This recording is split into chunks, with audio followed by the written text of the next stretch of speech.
provide us.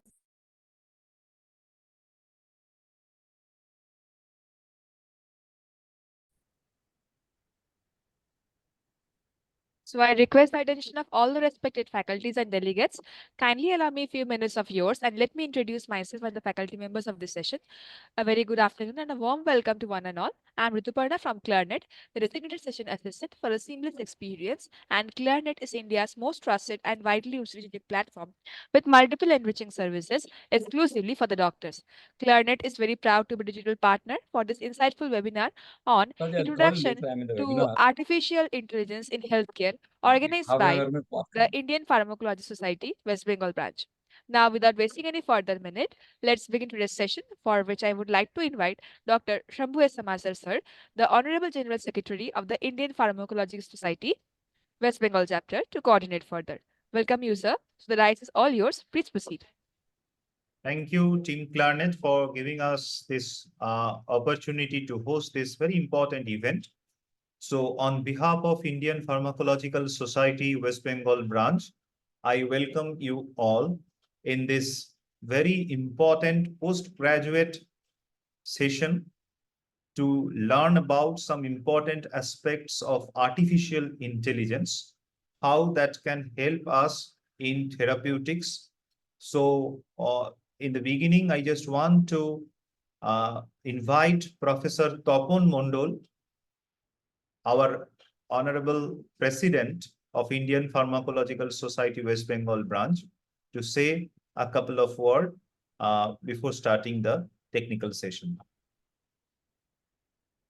Good afternoon, Dr. T.V. Diwan, one of the mentors of Indian Pharmacological Society.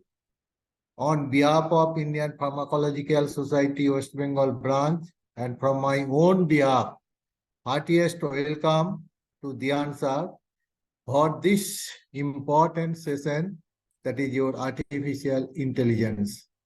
So I think our new pharmacologist or young pharmacologist, they will be benefited from your lecture, which is very important. Though this single lecture is not sufficient to learn something, but you can highlight some of the points which will be benefited for the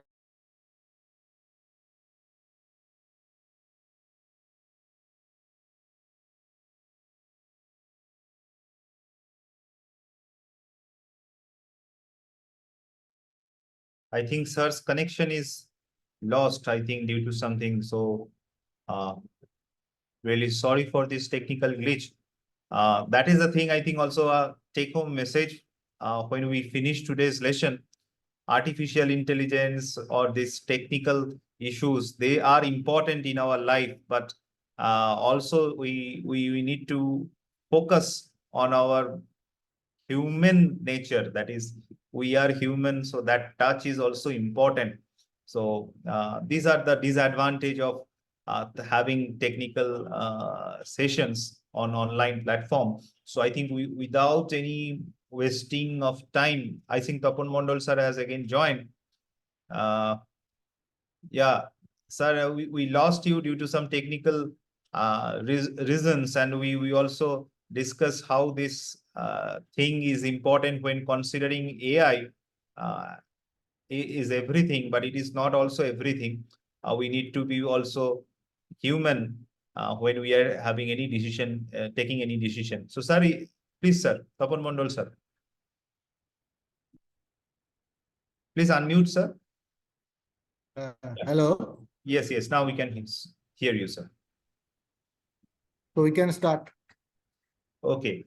So on behalf of IPS West Bengal, I want to request Dr. Prakash Diwan, sir, who is the founder director of NIPER Hyderabad, to introduce this topic, that is artificial intelligence in healthcare amongst us. So over to Dr. Prakash Diwan, sir. Sir, you have to unmute, sir. Yeah, you're able to hear me? Yes, yes. So, good afternoon to everybody. And I feel that every one of us who are sitting here are young, energetic, and would like to know what is happening in the world today. What a brilliant idea of Indian Pharmacological Society West Bengal branch under the leadership or under the umbrella of very senior friend of mine, Dr. Tapan Mondal, and the young and energetic the Dr. Shambo, Samajdar, who have really made the difference in trying to get people online so that we can have definitely much education on the aspect what is happening globally today. Thank you very much for giving me an opportunity to introduce the subject of artificial intelligence. When I talk about this, artificial intelligence, the public has always a meaning that when you have artificial intelligence, the human beings are not required. But this is not true. The reason is, suppose if you make 2 plus 2 on the computer, and the computer will tell you 4. Suppose it tells 5, the human brain has to act and tell, no, it is wrong, and it has to be 4. What a great thing is there. The human mind, nobody can repeat, but at the same time, we can definitely take the help of the technology which is there and try to process for a better things. And today, all of you must be surprised to see in the United States, there are about 50,000 cars where you don't require a driver. What it means? It means the technology is of highest standard. That's why it is called as artificial intelligence. It is not live intelligence, it is artificial intelligence. That's how we have to see. And if somebody comes, it stops. I think that is example. When they are all doing it, why not for the medical field? Medical field is a very important. The reason is very simple because we always feel health is wealth, wealth is not a health. That's the reason we have to be very careful about this. First and foremost thing comes to my mind, do we require drugs? The answer is definitely yes, because we have 30,000 diseases and we have treatment for only about 10,000. And what about 20,000? We do not have. That is the reason all the attempts have been made. And the best and the worst part of it, that we realize that there are non-responders. Suppose you take cancer, 10 to 100% non-responders are there. That's why we have a variety of drugs there. That really makes that drugs have to be invented. How we invent is a different matter. And take the diabetes, which I think the Amit Dey is going to talk on that, how difficult it is. Once you have psychologically, you are so depressed, you think that, oh, I'm diabetic, I don't want to do anything. But at the same time, when you are looking at this, that is the reason hypertension, we don't have a single drug. We have to have at least paraphernalia of drugs, which will affect me, which will doesn't affect you, and that's how things are going on. But at the same time, when you're talking about this artificial intelligence, I think we have to be little more focused so that we can try to utilize the microcomputers and try to do the best. And what is artificial intelligence? It is the machine learning and deep learning. When you're talking about in details, but we have to think in 1912, one of the scientists, he said, can machine think like a human being? I think that was the origin. And later we took so many years, and today we find that yes, machine will definitely talk. Whatever we say, it will understand, it will do its duty. But at the same time, in the year 2020, FDA has given a permission to use this drug which has uh, come out of artificial intelligence, OCD, where people have conducted clinical trials. That is a great achievement. When you talk about the great achievements, we have to always look what all things we have done it. We have done chemistry, then we have done the computational chemistry, then we have done the novel drug systems, nanotechnology, gene therapy, depurposing of drugs. So many things have come, but at the same time, how many of them are working better? When they are not working better, we have to always look for better things. And that's how this has existed.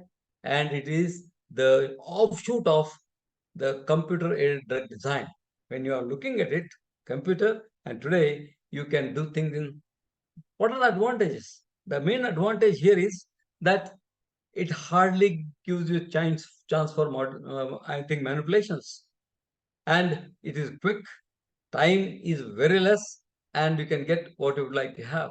And I think the focus should be of this type of approach for rare diseases, orphan diseases, and the deadly diseases.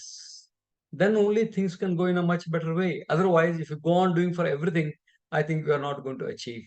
But at the same time, today, you will be wondering that about 230 entrepreneurs have started this.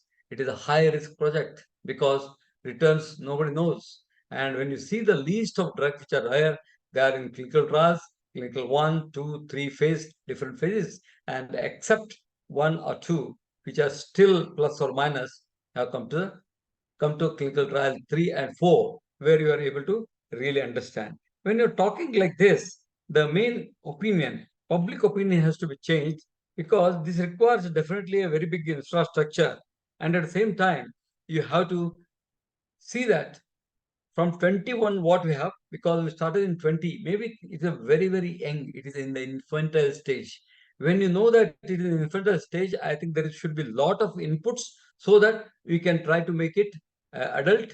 When it makes adult, it becomes it becomes a teenager. When it becomes a teenager, it will become adult. After becoming adult, it becomes experience. That means, what I mean to say is that from this point to that point, about 15 to 20 years it will take to give a definite shape. As you have seen, nanotechnology, which was booming, but today, none of understanding what is a nanotoxicity. Do you understand this? If the particle size is less than 100, it gets into the system. Cell, we don't know what happens to cell. And we know, and neither regulatory is going to help you out. For that reason, whenever we are trying to have something, no doubt it is going to be very booming, but at the same time, we'll have to look for various aspects like toxicity and other things, which is definitely a drawback. But at the same time, this is the one 2021, what they have predicted, exactly it is going to double under 6 or 7 years. 227, it is going to be almost double. And you can see everybody would like to go into artificial intelligence because main reason is this is very safe compared to right now. We do not have a risk. But at the same time, we have to really give a lot of importance for trying to see how we can avoid all these risks. And here, the major thing is the art of medicine consists of amusing to the patient. Oh, what a wonderful things I can get. But at the same time, the nature is so wonderful that it can cure by itself. You understand? Nature, we cannot compete. We can go along with the nature, but we cannot compete. But these are the things which are going to be very, very difficult for people to understand. And here, advantages and advantages, I'm not going to much details, but I should congratulate Dr. Shambo and Dr. Tapan for really making the people to aware what is there today, and that too a person from Pfizer is going to talk on artificial intelligence, particularly drug development, and Ajay Dey is the one who is definitely going to talk on diabetes. He's a diabetologist because every third person in India is a diabetic patient, and we always talk about it, where we have to always look what is that we are going to get, particularly for when you talk about artificial intelligence for diabetes, it is booming. And at the same time, we have so many things. We have the pumps, we have the insulin injection, we have a jet injection, whatnot. Everything is there, but at the same time, you require an artificial intelligence. And I can tell you a very classical example, which I myself is getting into artificial intelligence. I don't want to name the company because it is not right on part to talk about this thing, where they monitor every day. They monitor every day. They try to find out what diet you have taken, how much you have slept, what is your weight, what is your blood pressure, all the parameters are there. Then there, I think it is a lot of literature available, not only one company, there are plenty of company. And this is a company where last 6 to 7 months, I am on AI-induced the diabetic patient, where they always promise that it will not have any drugs. And today I can tell you with confidence that my drug dosage has come down to great extent. And today I find this type of things people should get. No doubt they're expensive to start with, but when you are getting the results, you should not mind it, and you should definitely get into clinical trials under a minute or two. And when you talk about diabetes today, see, there are so difficult. Eye is so beautiful, so delicate, and without eye, I think people cannot survive because you enjoy what is nature. The eyes are the one. And here, diabetes, once you have, I think you have a lot of pathies, and particularly retinopathy is the one which will make you blindness, and that is the greatest problem in the world today. And artificial intelligence has really answer for this, where a manual labor which is done where people may lose their eyes, but here with the cameras they're using it, they're trying to use the intellectual capacity, they're trying to utilize all the data and come to a conclusion, and that is how wonderfully well it is going on. And today the people have gone back. See, the diabetes can be very easily assessed by the body language, the way he behaves, the x-rays, the mental behavior, the sleep, what he gets, the maturation. I think these are all the things which are going back, and all these are connected together. They are trying to give it in a single nutshell. When they are giving in a nutshell, I think we should accept it. And today is going to be a D-Day for the people who are working in science. And today, India is nowhere less than any of the global scientists. And today you have seen Dr. Shambo is there, Dr. Tapan is there, who have been making every attempt and stimulating every fellow to see that we definitely do it. Last but not least, I feel that Steve Jobs is a man who has really created the world-shaking ideas about the computers. And what he says, stay hungry, stay foolish. What it means? It only means stay hungry for betterment of life of an individual. Give many things to the people without any side effects. And he says, stay foolish. If you think that you are very intelligent, you will not do anything. If you think that you are foolish, I have to learn many more things, I think you can definitely contribute. If you are not going to follow this, definitely you are going to have a lot of problems. And today, I can tell you, there is not a single drug which doesn't have side effects. And if you can come out with one drug without side effect, definitely you can make it. And these are possible by using this a great way of looking into the artificial intelligence, even the regulatory. As you can see, the FDA is very for this. And today we have replaced some of the animal experimentation by using the human organ chips. What a great achievement. Anyway, I can go on like this, but at the same time, I am very happy that the process of introducing subject has been so nice. I thank Dr. Choudhary as well as Dr. Amit Dey for being there with us from an industry part of view as well as academic part of view.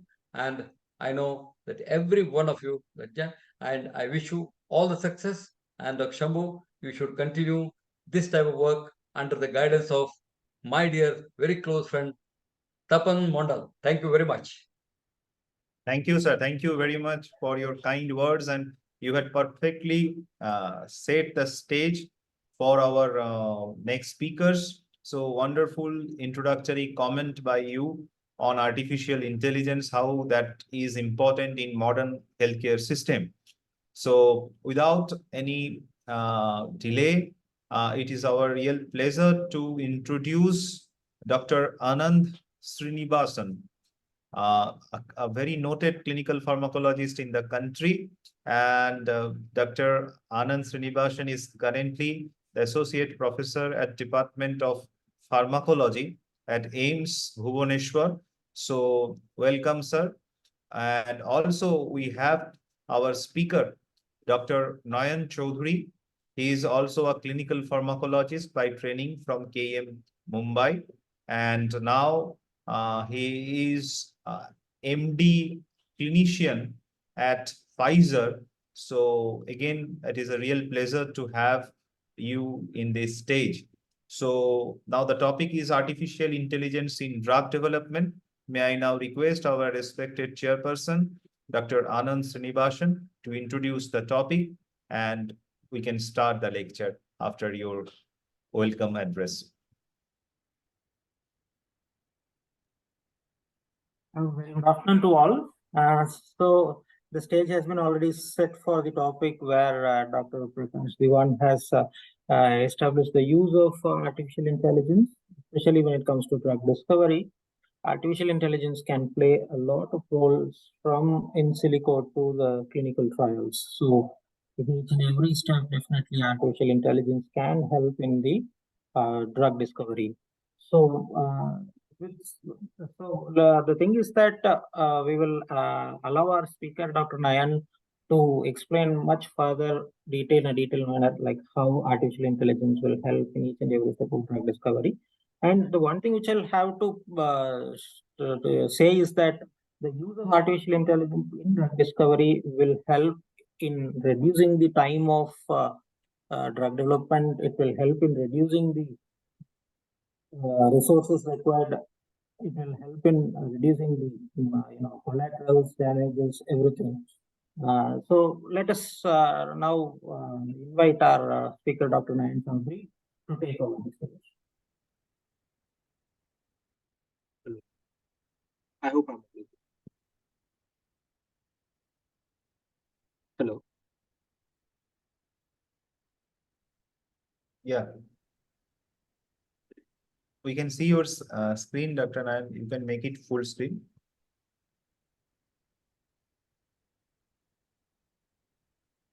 Yes, Yeah, it's we're full able to screen. see. I hope Yes, it's appropriate part of the yes, it's full screen. It is now full screen. great. So thank you, Dr. Anand Srinivasan. Good afternoon to you all, and I must say thank you to Dr. Shambo as well to let me present this topic. He approached me week back or so to share my thoughts on to the artificial intelligence drug development. Nonetheless, I must say that whatever I'm going to present, the views are personal and not that of my employer. The slides that I'm going to show are also not, the content is not mine. It is gathered from multiple sources from the internet. And I have tried giving due references to each of those slides. If not, then probably I can share the references later. And I must say that I'm also not an AI expert. I never worked onto the AI, but I'm an avid reader onto the medical literature that follows through. I must say that I'm lucky to have Dr. Anand Srinivasan as a chairperson for this session because he is closely working on to a lot of AI or machine learning related projects, and I must say that he will be helping me in this sense to answer some of your questions that may follow later on. So uh, the picture that you are seeing is Gary Kasparov, who is world champ. Just world champ. can you please open your video if possible? Or I have actually I bandwidth? have Okay. I have hidden it because of the to reduce the latency, internet latency. Sure. Okay. So and also Shambo, please let me know if the time is getting over or so. Or probably give me a warning, say like 10 minutes before. No, please go on. Thank you. Okay. So the slide is showing the slide is showing Gary Kasparov, who was the world champion of chess at one point of time, and he lost to the computer called Deep Blue way back in 1990s. So and it was a real sensation at that point of time. So what does actually so does that mean that we have lost to the computers? Are we less intelligent than computers? No, but actually human intelligence is diverse and not restricted to a simple type. We cannot compare one person with other, and neither compare one person to a computer. The different people excel in different areas like languages, science, technology, art, mathematics. So no way Picasso is less intelligent in a way than Albert Einstein or so. That's the case. Computers also excel in environments and set rules and patterns. They have surpassed human capabilities in specific tasks such as playing checkers or chess. However, this proficiency is often confined to the specific domains where rules or patterns are clear and consistent. AI has made remarkable achievements, such as beating humans into the complex games like chess and Go. So this is the game of Go, where artificial intelligence defeated human world Go champion in that sense. If you are watching or if you are a avid Netflix documentary fan like me, then you must have seen this AlphaGo documentary on the Netflix. But however, the systems do not understand the purpose of or essence of the games that they play. They are simply applying their ability to follow rules and so what is artificial intelligence? The definition of artificial intelligence is contentious. It is often seen as system displaying behaviors similar to the human intelligence, but perspectives may vary. For example, one person might consider a chess program intelligent, while another might see intelligence in this digital assistant. So there is a debate where AI systems like chatbots are genuinely intelligent or merely designed to mimic intelligence. And that's where we want to differentiate between computer and human intelligence. So coming to the next slide. So what made us different from the species during the part of evolution? Was it opposable thumb as discussed, or was it more brain? If you see, opposable thumbs are also present in primates. The brain weight is more into the dolphin as well or elephants. Does that make them more intelligent than us? Were we different because of invention of fire, or were we different because of invention of wheel, which helped us to migrate to different areas and make our lives easier? Or were we different because of language and communication? So there is a theory since advent of computers. One thing that is more strikingly, that language and communication plays a lot of part into the intelligence part of it, or or evolution sense of it. So 1956, a computer science pioneer like Alan Newell or Herbert Simon embarked on a groundbreaking project, creating a program known as General Problem Solver. So central to their design was a physical symbol system hypothesis, and they believed that understanding and interacting with the world through symbols is the key to the intelligence. For instance, recognizing a stop sign means stopping for traffic, or seeing a sandwich and thinking of eating. However, the skepticism arose. Does programming a car to stop at a sign or teaching a computer to respond to a language truly indicate intelligence? No. But there was a philosopher, John Searle, challenged this with his Chinese room argument. And you can see there is a room and there are 3 people sitting in it. And there is a person who is sitting into the room. He has a rule book of instruction, and he is saying that if I see this sequence of Chinese symbol, I will respond with that sequence. So there is instructions coming from the left side from person, and he sees that instruction and he matches those symbols with the instruction book, and he outputs with the output symbols as such. And in this windowless room, a person uses a phrase book to respond to the Chinese symbol without understanding the language. To an outsider, it seems that like a fluent conversation. But is it truly intelligent communication? No. Searle argued that such symbol matching is not intelligence and akin to asking Siri or Cortana how they feel, and they may respond with fine, or do they understand the query? No. They are just matching patterns from a programmed response.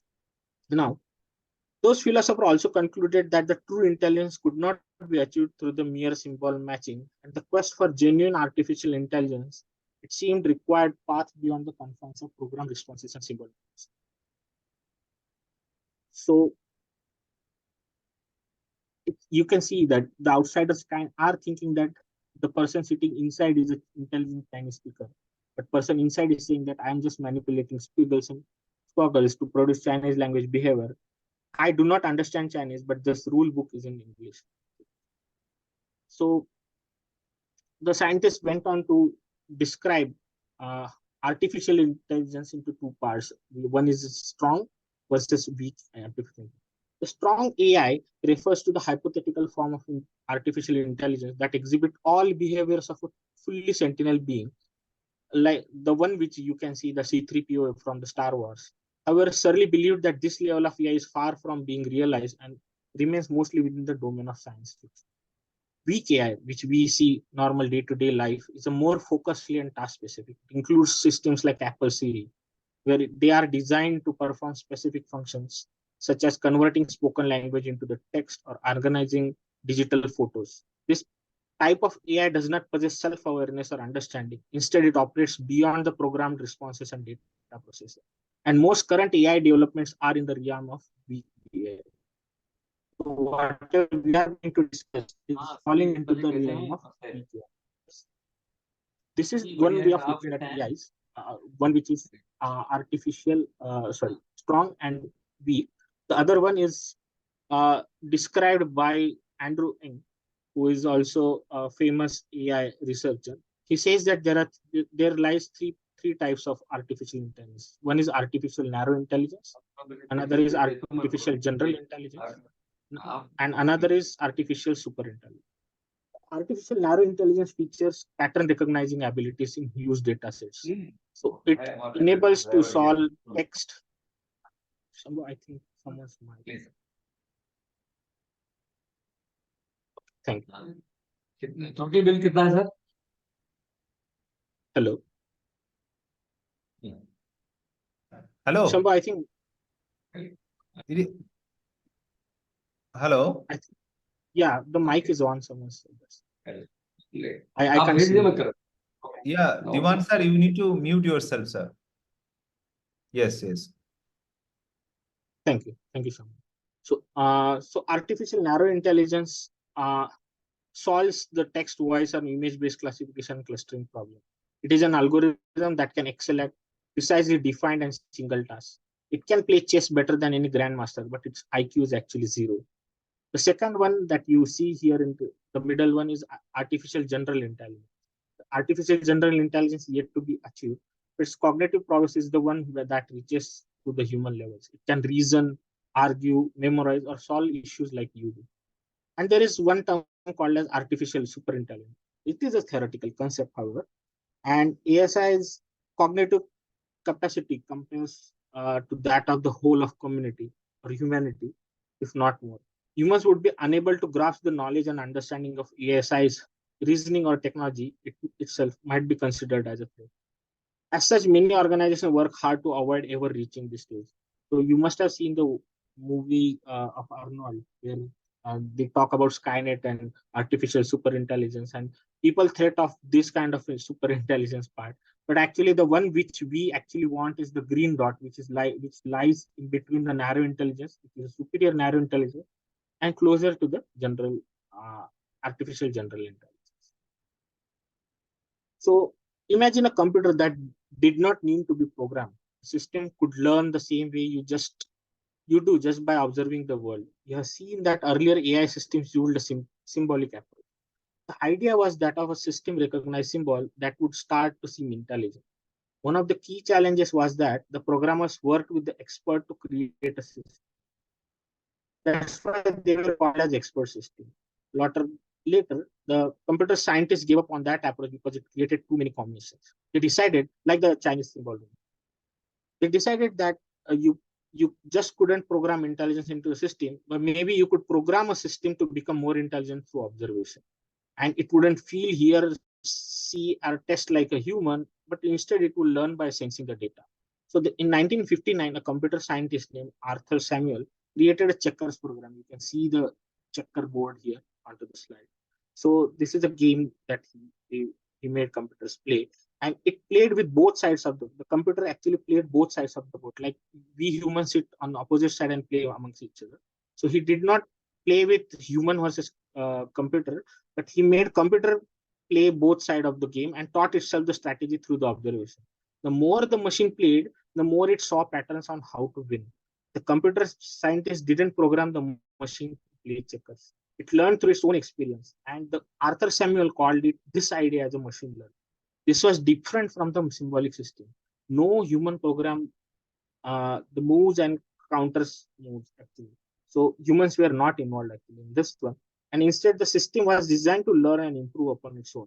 The system would quickly learn new checker strategy, and after a short period of time, it consistently beat its program. So machine learning was invented way back into the 1959, and it was a breakthrough discovery. But there was only one downside. The system could only play games, and in 1950s there was not much digital data.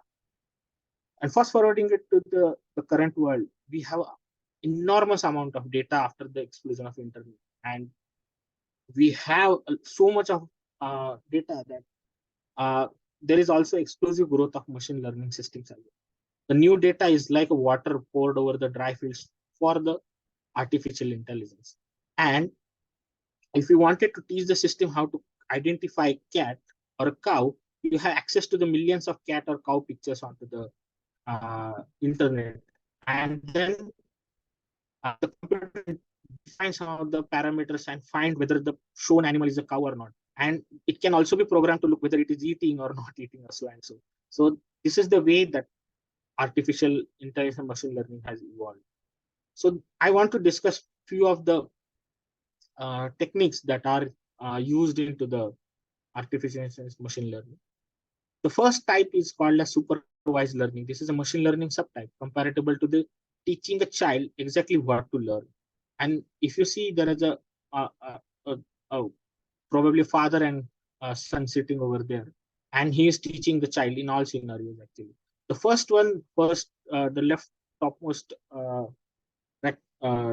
image that shows supervised learning, it says that, or it shows that it is in which suppose it is used actually when algorithms exact task is to exact task can be precisely defined with the data at the hand. Suppose in medical practice, it can be looked as follows. We have two patient groups, group A and group B, each with their own set of medical records. Group A set contains family history, lab markers, or other details of diagnosis, and group B set consists of same types of information. But this diagnosis is missing. So we can train an algorithm with supervised learning to assess the right diagnosis to the group B based on the associations of and labels the algorithm to learn about the group A. This method is frequently used in training. Second is unsupervised learning, where there is no teacher at all. There is no teacher input. So the starting tools are there, but child decides. The child decides on the end result. We provide different data sets to the algorithm and finds association on its own, even those we might not have thought about. And additionally, we do not modify the algorithm based on that. Such model can discover new drug-drug interaction or cluster patients according to the attributes that play. So in first part where we are supervising, and second part we are not telling anything to the child, and it is finding things on their own. Third thing is reinforcement learning, where what is happening is it has similar features that of unsupervised learning, but it is left to make decisions on their own in order to achieve a task. However, unlike supervised learning, the reinforcement learning involves input from the teacher. So after a series of actions, what is happening here is if there is a positive outcome, so we are reinforcing the child with some of the gifts, say like toffee or something, that kind of thing. Similarly, in machine learning, if computer is giving us a positive outcome, we will reward the computer by giving extra points or something so that it can propagate its understanding towards a better outcome. And another part is deep learning. And deep learning is advanced subtype of machine learning that holds multiple potential knowledge. It is based on artificial neural networks, and it is itself inspired from the neural network of a human brain. That's the case. And suppose we are building a model of model to group patient based on their diagnosis.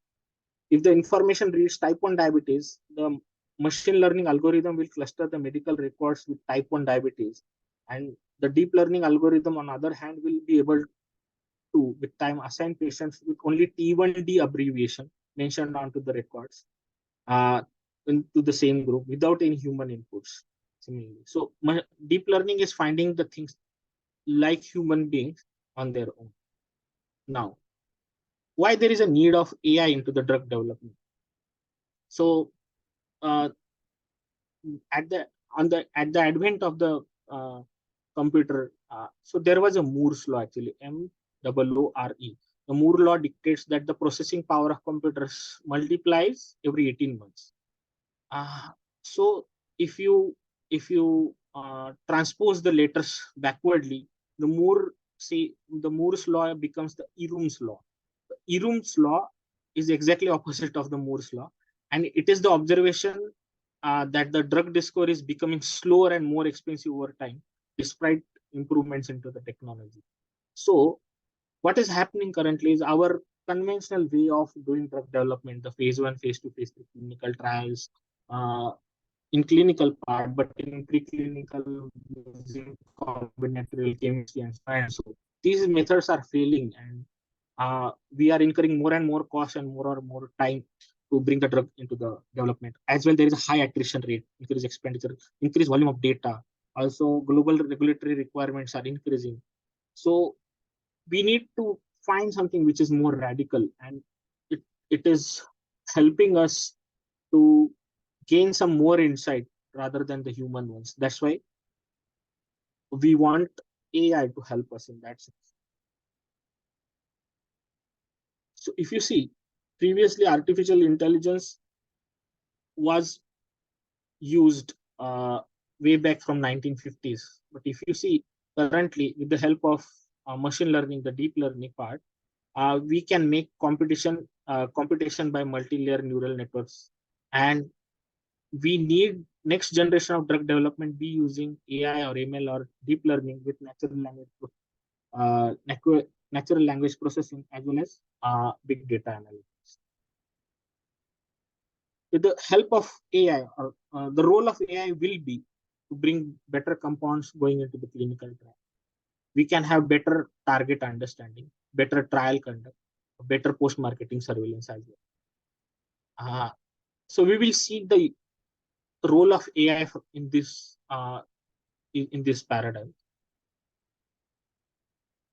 So I hope all of we know that a chain of amino acid can theoretically fold into the enormous amount of tertiary structure.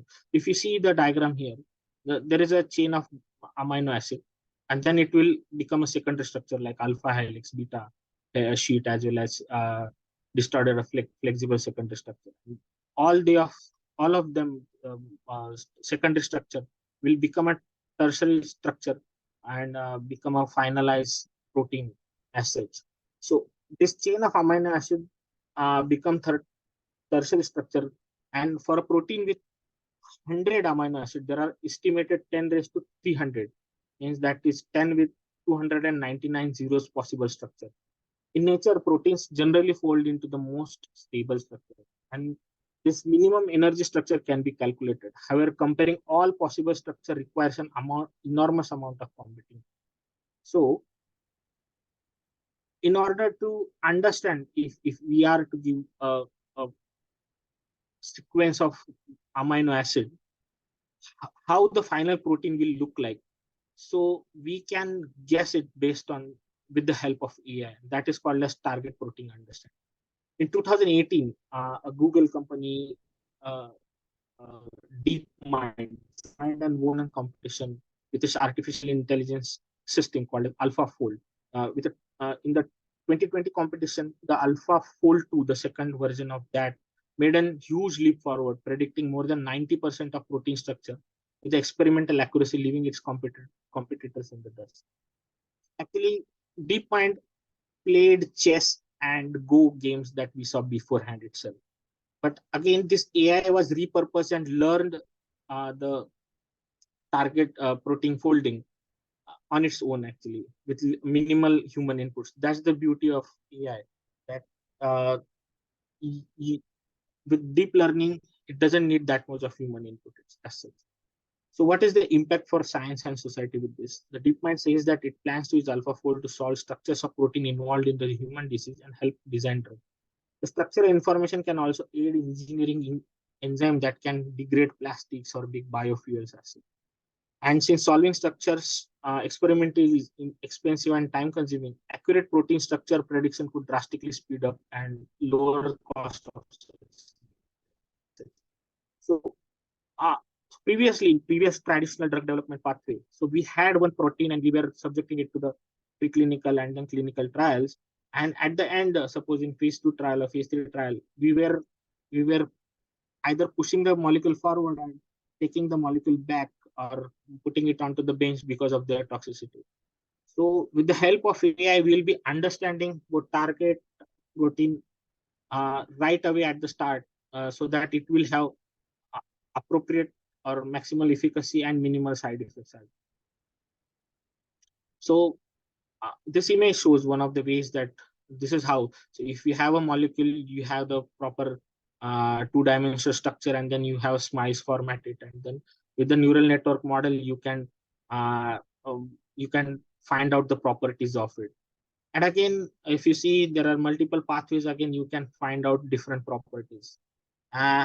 Although this diagram seems like a bit difficult for MD pharmacology people, but it is not that difficult. So if you have, I can share one of the screenshot that I have taken. The SMICE format is nothing but if you have a molecular structure in your mind, so you click on left hand side that these are the structures that you see. You click on them and create a molecular structure. And once that is done, onto the below, you can see the C1/CC. So this is a SMICE format of that particular molecule. And you can take this formula and put it into a AI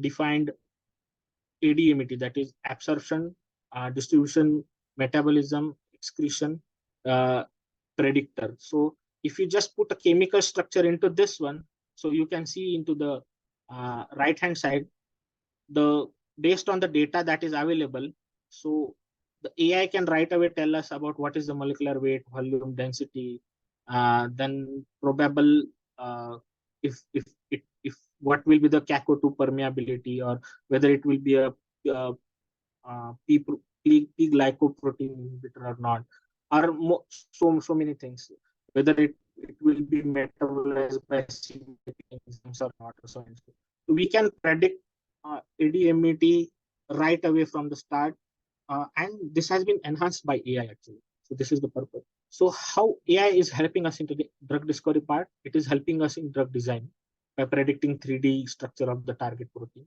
then predicting drug protein interactions. It is help us determining the drug activity. It is helping us with the de novo drug design. It is helping us with the polypharmacology by looking at multiple targets. Then chemical synthesis part, where it is telling us regarding the various enzymatic processes and defining their characteristics. It is also helping us in the drug repurposing part by identifying the therapeutic target and prediction of new therapeutic. It's also helping us in screening the drugs for toxicity, bioactivity, physicochemical property, targets. So these are multiple, if you see the slide on to the left, these are multiple AI tools that are available, and these are their description. Say like AlphaFold is defining the 3D protein structure. Computer is more standardized format for reporting chemical synthesis procedure. So these are deep talks is talking about the toxicity predictions, and these are the websites for some of those. Coming to one of the real life example. So the company called as Panda Omics AI scanned research to shortlist 20 targets for hepatocellular carcinoma, and then with the AI, it narrowed it down to the CDK20 receptor. And AlphaFold AI predicted CDK20's 3D structure. And then Chemistry 42 AI platform designed chemicals to target all those CDK20 receptor, narrowing down to the 7 drug candidates. This entire procedure took only 30 days, where in traditional clinical trial, it would have taken 6 to 12 months actually. And if you are coming from a sponsor side like me, saving this much amount of time is really great, and it's always beneficial in that sense. You can have a look at the published results of this particular work by in silico medicine company, published into the Journal of Chemical Science in January. It is not like that this is only the first. So it is not like that the drugs are into the preclinical phase. There is a drug called as bimekizumab. It is a first-in-class monoclonal antibody designed to simultaneously target IL-17 and 17 targets. And it is also approved for a treatment of plaque psoriasis in Europe and other indications by UCB. But this was actually machine learning designed drug. So you saw an example that is actually approved and it is into the clinical practice as well. And this drug is so good that it outperforms other approved drugs like Stellar and Cosentix, and it's a potential gold medal company which developed it by UCB. There are certain properties, but you can go through. So these are the various drugs that are into the various phases of clinical trial, and they were designed by artificial intelligence pharma-based companies and undergoing clinical trials in 2020.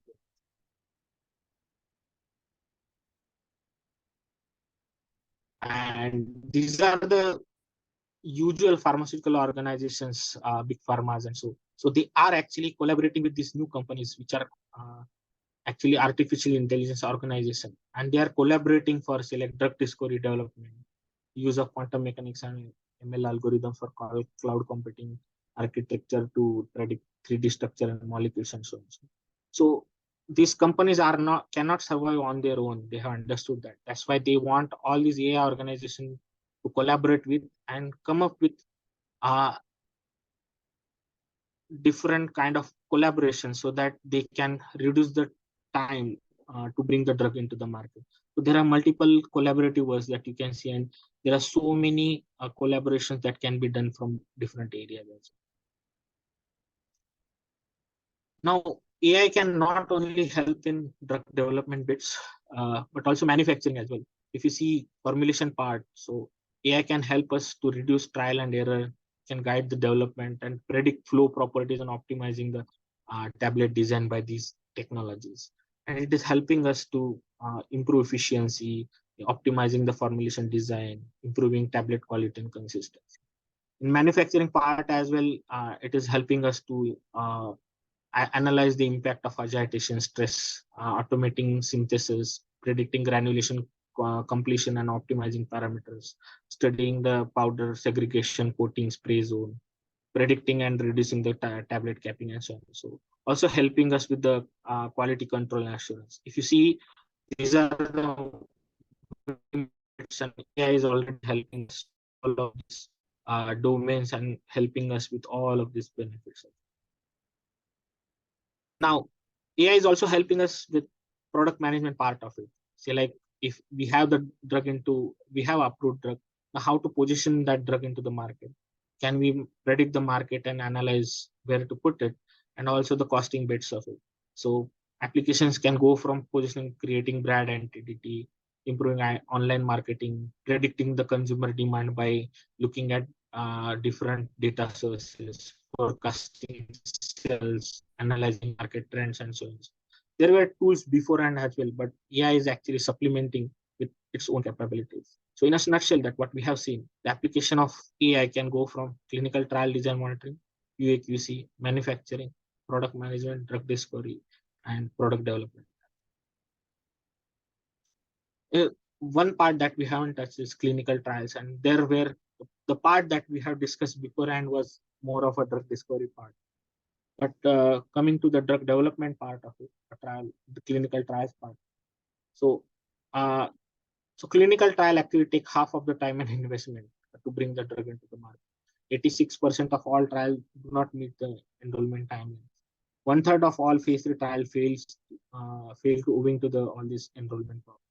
Patient recruitment take almost 1/3 of duration, and a 32% failure rate because of the patient recruitment problem. So AI also will help to overcome all of these problems.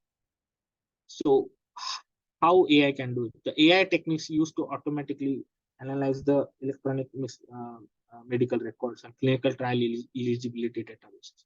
and they can find matches between the specific patients and recruiting trials and recommend these matches to the doctors and patients. And it can predict the risk of dropout for a specific patient as well. So there is an AI algorithm called as Proctor, which helps to predict the failure probability of a clinical trials for potential drugs. So it takes into account of all these variables: the trial design, in which number of patient, comparator choice, clinical site, arms, then different target choice such as clinical data on the drugs, disease ontology, and so on and so. And it uses all of this AI ML related techniques, say like regression, k-means k-means distance, and so and so. And it uses that ensemble and it has its own scoring ensemble. Based on that, it creates a report which can tell us about whether, based on these parameters, what is the probability of success for that molecule. So if you want, you can have a look at this properly. If you just Google it, you will find a lot of pharma companies do have their own probability of success indicator based on the in-house. Now coming to the AI in trial design, and I hope this is visible. So you can take help of AI in cohort composition and patient recruitment. And what AI can help us with clinical trial enrichment and biomarker verification. What it will help us with reduced population heterogeneity, prognostic enrichment, predictive enrichment, and so on. And the tools that or techniques that it will use is machine learning or reasoning. Also, it can help us with automatic eligibility assessment, simplification of trial description, and automatic trial recommendations to the patient survey. Coming to the adherence and endpoint detection, it can help us by going through the disease diaries and study protocol diaries, and help us to reduce, make people adherent to the trial. Also, patient coaching part with use of different chatbots and so. So it will, this proactive intervention will prevent dropout. This one, and various databases that it can use is EMR, Omics, medical literature. Here, then for patient recruitment part or patient segmentation part, we can use trial announcement, social media, medical literature. Helping us with disease diary trial, it can come from variables such as smartwatches that we are using, also speech and videos from. This part we have got. So there are different multiple vendors that are there into helping us with different kinds of technologies for patient segmentation. These are the vendors, and what they are using is speech biomarkers or electronic voice interactions. Say like, and they are focusing on quantifying neurological disease progression. What is happening is, and because of that, we are able to automate the patient classification based on the speech biomarkers. Again, this company, machine learning based imaging analysis, it is helping us to identify disease and track clinical efficacy. So it is helping us to establish imaging biomarkers and easy adoption. Similarly, pathology image analysis, this is again a Google company, Pathia, had a tie-up with Novartis as well. So these people are focusing on patient stratification, disease subtyping by looking at histopathology. And all this, again, DNA sequencing and so these are identifying severe cases, patient subtyping by while benefiting fine-grained patient stratification. Similarly, another vendors for trial operations. So these are using audiovisual monitoring for treatment response, adherence, reduced dropout. AI recruitment application for multiple enrollment, engagement, and identification parts. So there are so many AI related applications that are helping us in increasing efficiency of clinical trials. So we can use different types of AI based on the task that is there. So there are certain AIs which will help us for processing automation. If you see, I'm coming from clinical operations, but the TMF file itself has thousands of documents actually. So if I create an ICD or I create a protocol, just filing it takes some 5-10 minutes. I hope, suppose if there is a AI digital assistant which are incorporating or it is suggesting me which metadata to apply to that document and filing it on its own into the TMF, that will save a lot of time for me itself. So all these kind of process automation AI will help. Again, data analysis bits of it, like if I have patient related data coming up, so and I'm raising queries for all those global clinical trials, it's taking a lot of time for me. But if AI is doing that, it will reduce a lot of.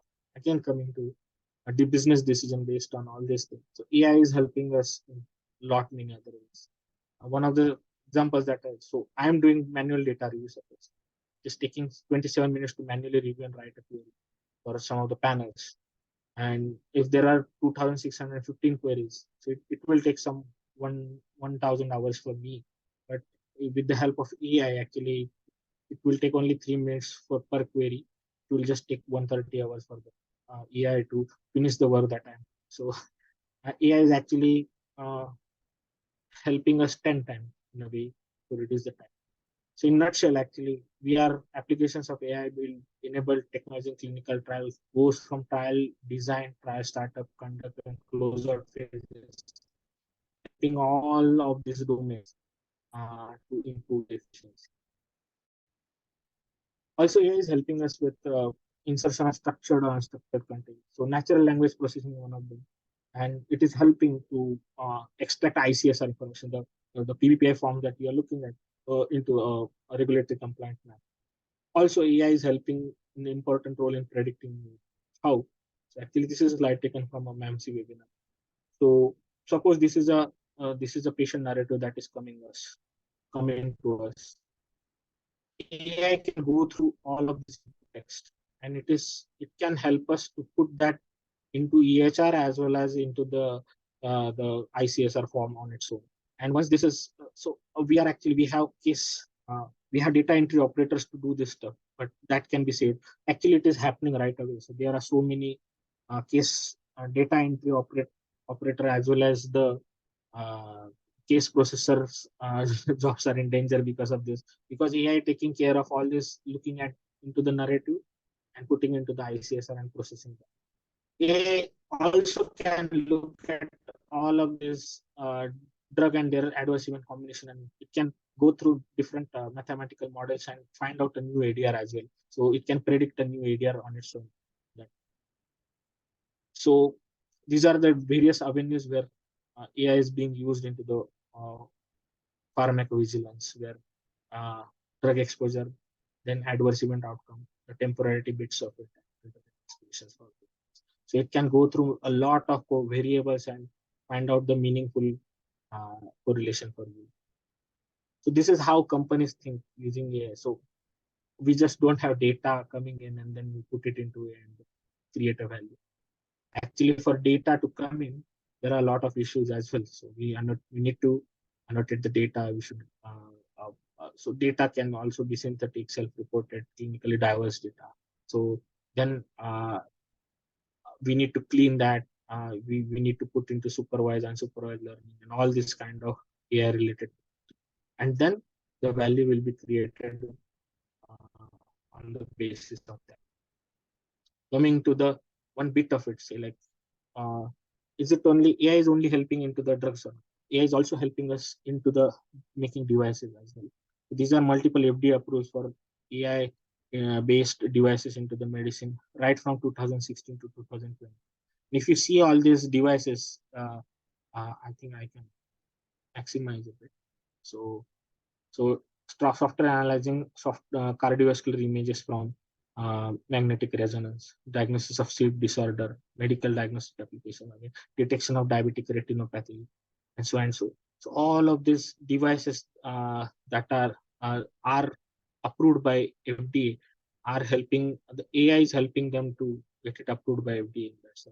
So a lot of data is flowing in, and then we are able to minimize time to actually diagnose it and also put patient a lot earlier into the either to the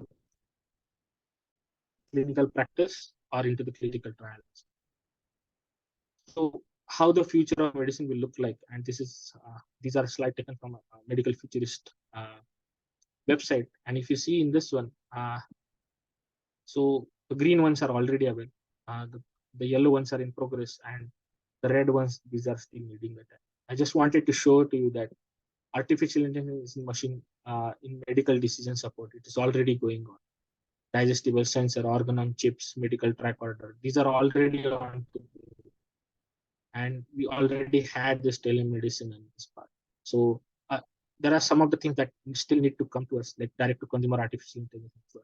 But with this, what I can see is a lot of things are either yellow or green. Very few of them are red. So we are nearly there. I hope AI will take us there. This is another slide that how pharma companies are using AI. So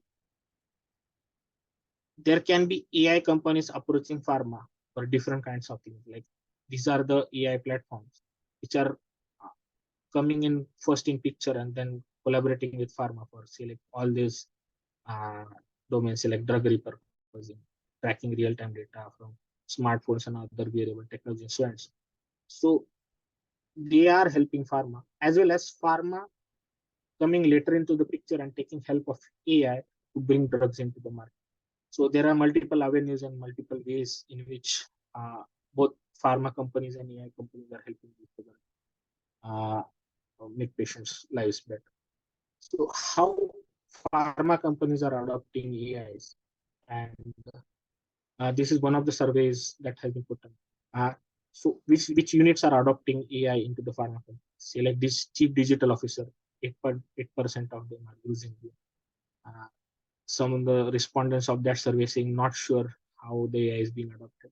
Chief information officers are R&D is using the 20% of AI related, and then various or individual business units are using AI in different ways. So AI is being actually used by pharma, and what kind of innovations that they are using. Actually, if you see clinical patient selection recruiting major one from currently using part. AI enhanced literature review. AI is being most of chatbots and virtual social listening of adverse event. So these they are going through multiple social media data and filtering out using natural language processing. They are filtering out for ease as such. Say like if you are posting onto the Facebook that yes, I have taken a pill yesterday, but I am having this side effect now, and what to do. So this is also getting monitored by different social media data miners, and they will be used for identifying different adverse events as such. So these are multiple AI innovations that are being used. Now coming to the survey part where they were asked what are the major factors for not utilizing the AI in pharma companies. So what they are saying is lack of skilled staff. Second thing is safety regulatory compliance concern, budget restraints, mistrust of unvalidated technologies, company culture, legal IP concern, and previous failed attempts to implement. So if you see previous failed attempts are just 1%, but lack of skilled staff is the most. So what I would say is I would urge, even I'm trying to learn about AI by my own. So I would urge budding medical pharmacologists to get some of the skill sets regarding the AI technology so that it will be get adopted into the pharma data. Now coming up to last bits of my presentation. So previously in previous conventional drug discovery arena, there were pharma companies who were doing preclinical and clinical trial discoveries and bringing drugs to the market. And because they were only the people who were doing that, or they were the companies that were doing it, because they possessed all that data at that point of time. But currently, with the advent of AI, all these big techs like IBM, Alphabet, Microsoft, and these companies, they have slowly understood that they also possess a data which can help bring drug into the market. So they are jumping in. They have the technical expertise to jump in, and they are helping in different ways to bring drug into the market. See that bits in it. They are almost all of these big techs are jumping in and helping pharma companies. So they are also looking at what is the business model, which kind of who they can help actually customer, where this customer or user can be physician, payer, provider, hospital, patients, pharma, researcher, and what value can they bring is by value proposition is therapeutic, diagnostic, screening, monitoring, analyzing or patient engagement or telehealth. They are using all these technologies from wearables, mobile applications, so on and so forth, because these are the people who are generating data. Now they are holding all the data of the world. They are using it and providing, getting revenue by product sales, services, licensing. So if you see, all these big companies are holding data at important juncture of medical service value chain. And since they have all this data, they are helping bringing drug to the market a lot earlier based on this. And these are the services that they are offering: automated drug discovery, digital biomarkers, clinical outcome assessment, virtual clinical trials, and digital prescription therapeutics. So these are the actual companies and what kind of things that they are offering. So coming to the last bit of it. So if you see in this one again, it is futile to see right now that AI will replace humans as of now. As I said earlier as well, the bits and portion that we are looking at is more related to the narrow intelligence, but we are yet to achieve the general intelligence of that.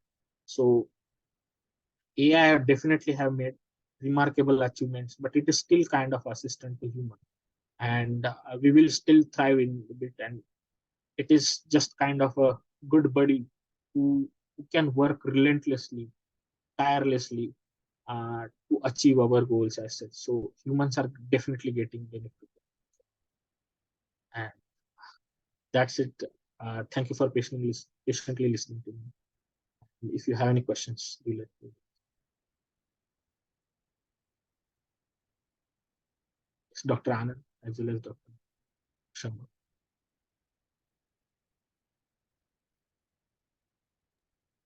Hello. Hi, Nayan. It was definitely a wonderful compilation of the way the AI is used in the drug discovery processes, starting from in silico to, even for regulatory approvals.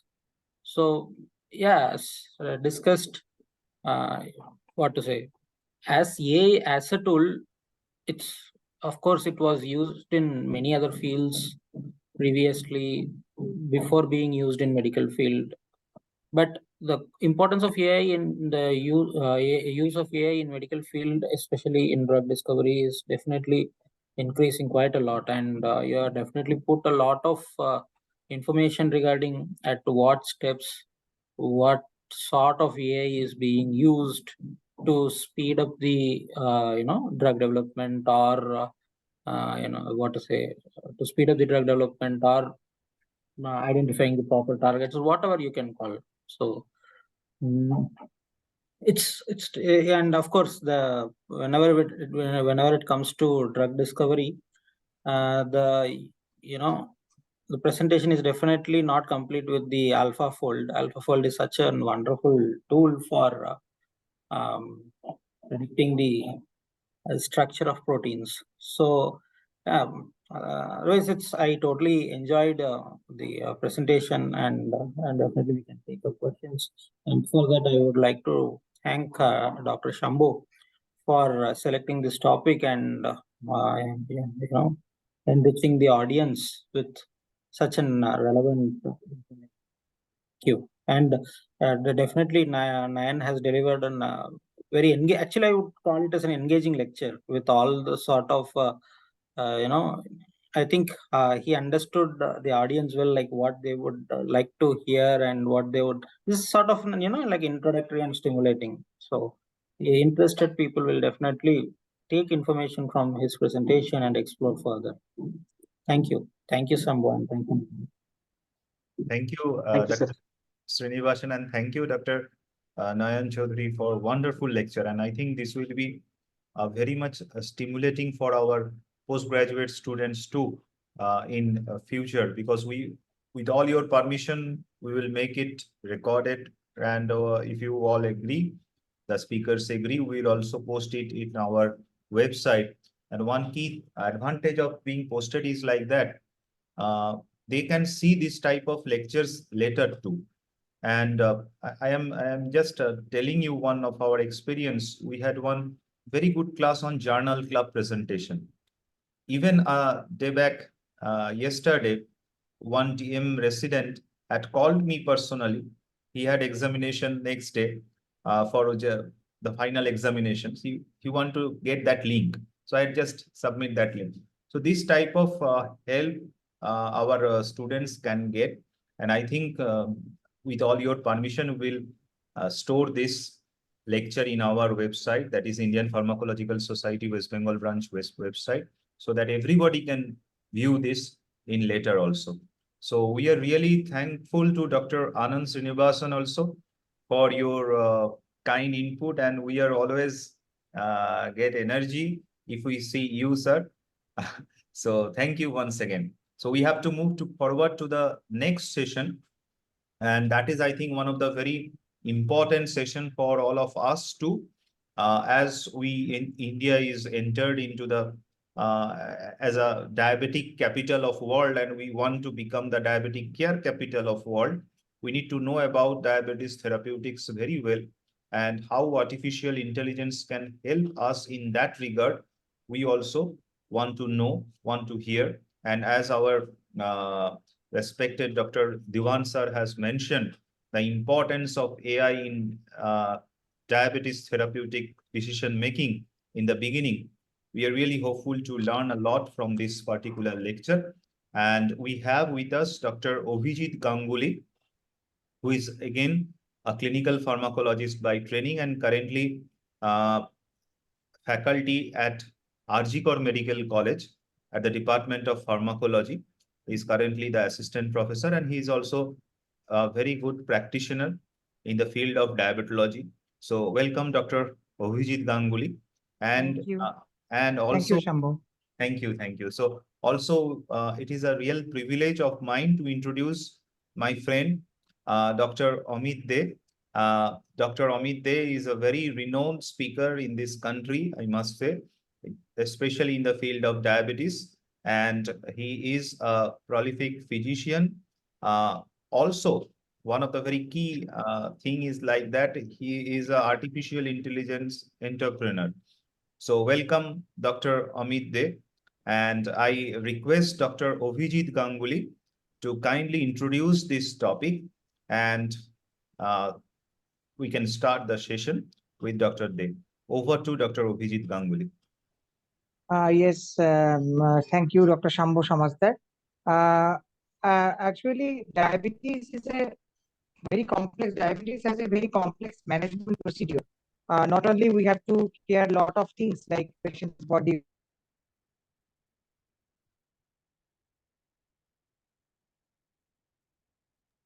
Hello, you cannot. Newer drugs are coming. Various newer drugs are coming in the market, and large number of clinical trials are also going on. So in that process, I think role of artificial intelligence in not only treating diabetic patients, but also in new drug discovery and new formulation, as mentioned by the previous speaker, is very important, going to be very important in diabetic field. So without wasting time, I want Dr. Amit Kumar Dey to start his lecture. So, a warm good evening to everyone. At the outset, I would really like to thank my dear friend, Dr. Shambo, for inviting me to this platform. Thank you for the kind introduction, Dr. Ganguly.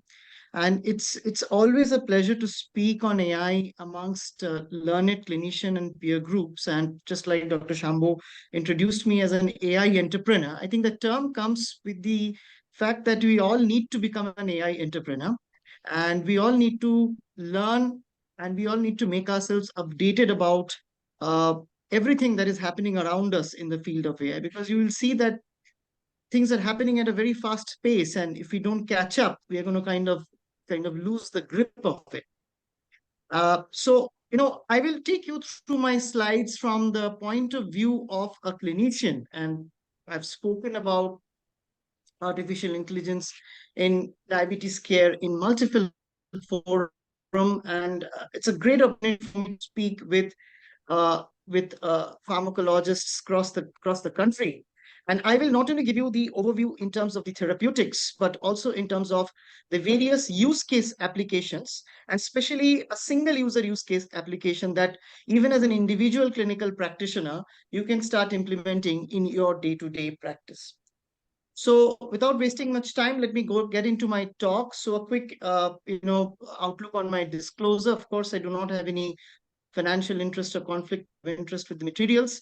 Whenever we speak of technology and AI, we do give in some examples of product names or proprietorship large language models, but I do not intend to endorse them. It's solely for the purpose of illustration. And it's also high time that we start disclosing that AI is being used to summarize the content and also to prepare the presentation. So I will kind of break my talk into three halves. We will talk a little bit about the basics of artificial intelligence. Again, I must congratulate my previous speaker, Dr. Nayan Choudhary, has fantastically dwelled into that. So I will quickly give you an overview, not going much into the details of the basics of AI, because that is something that we all must understand before we go into the various use cases.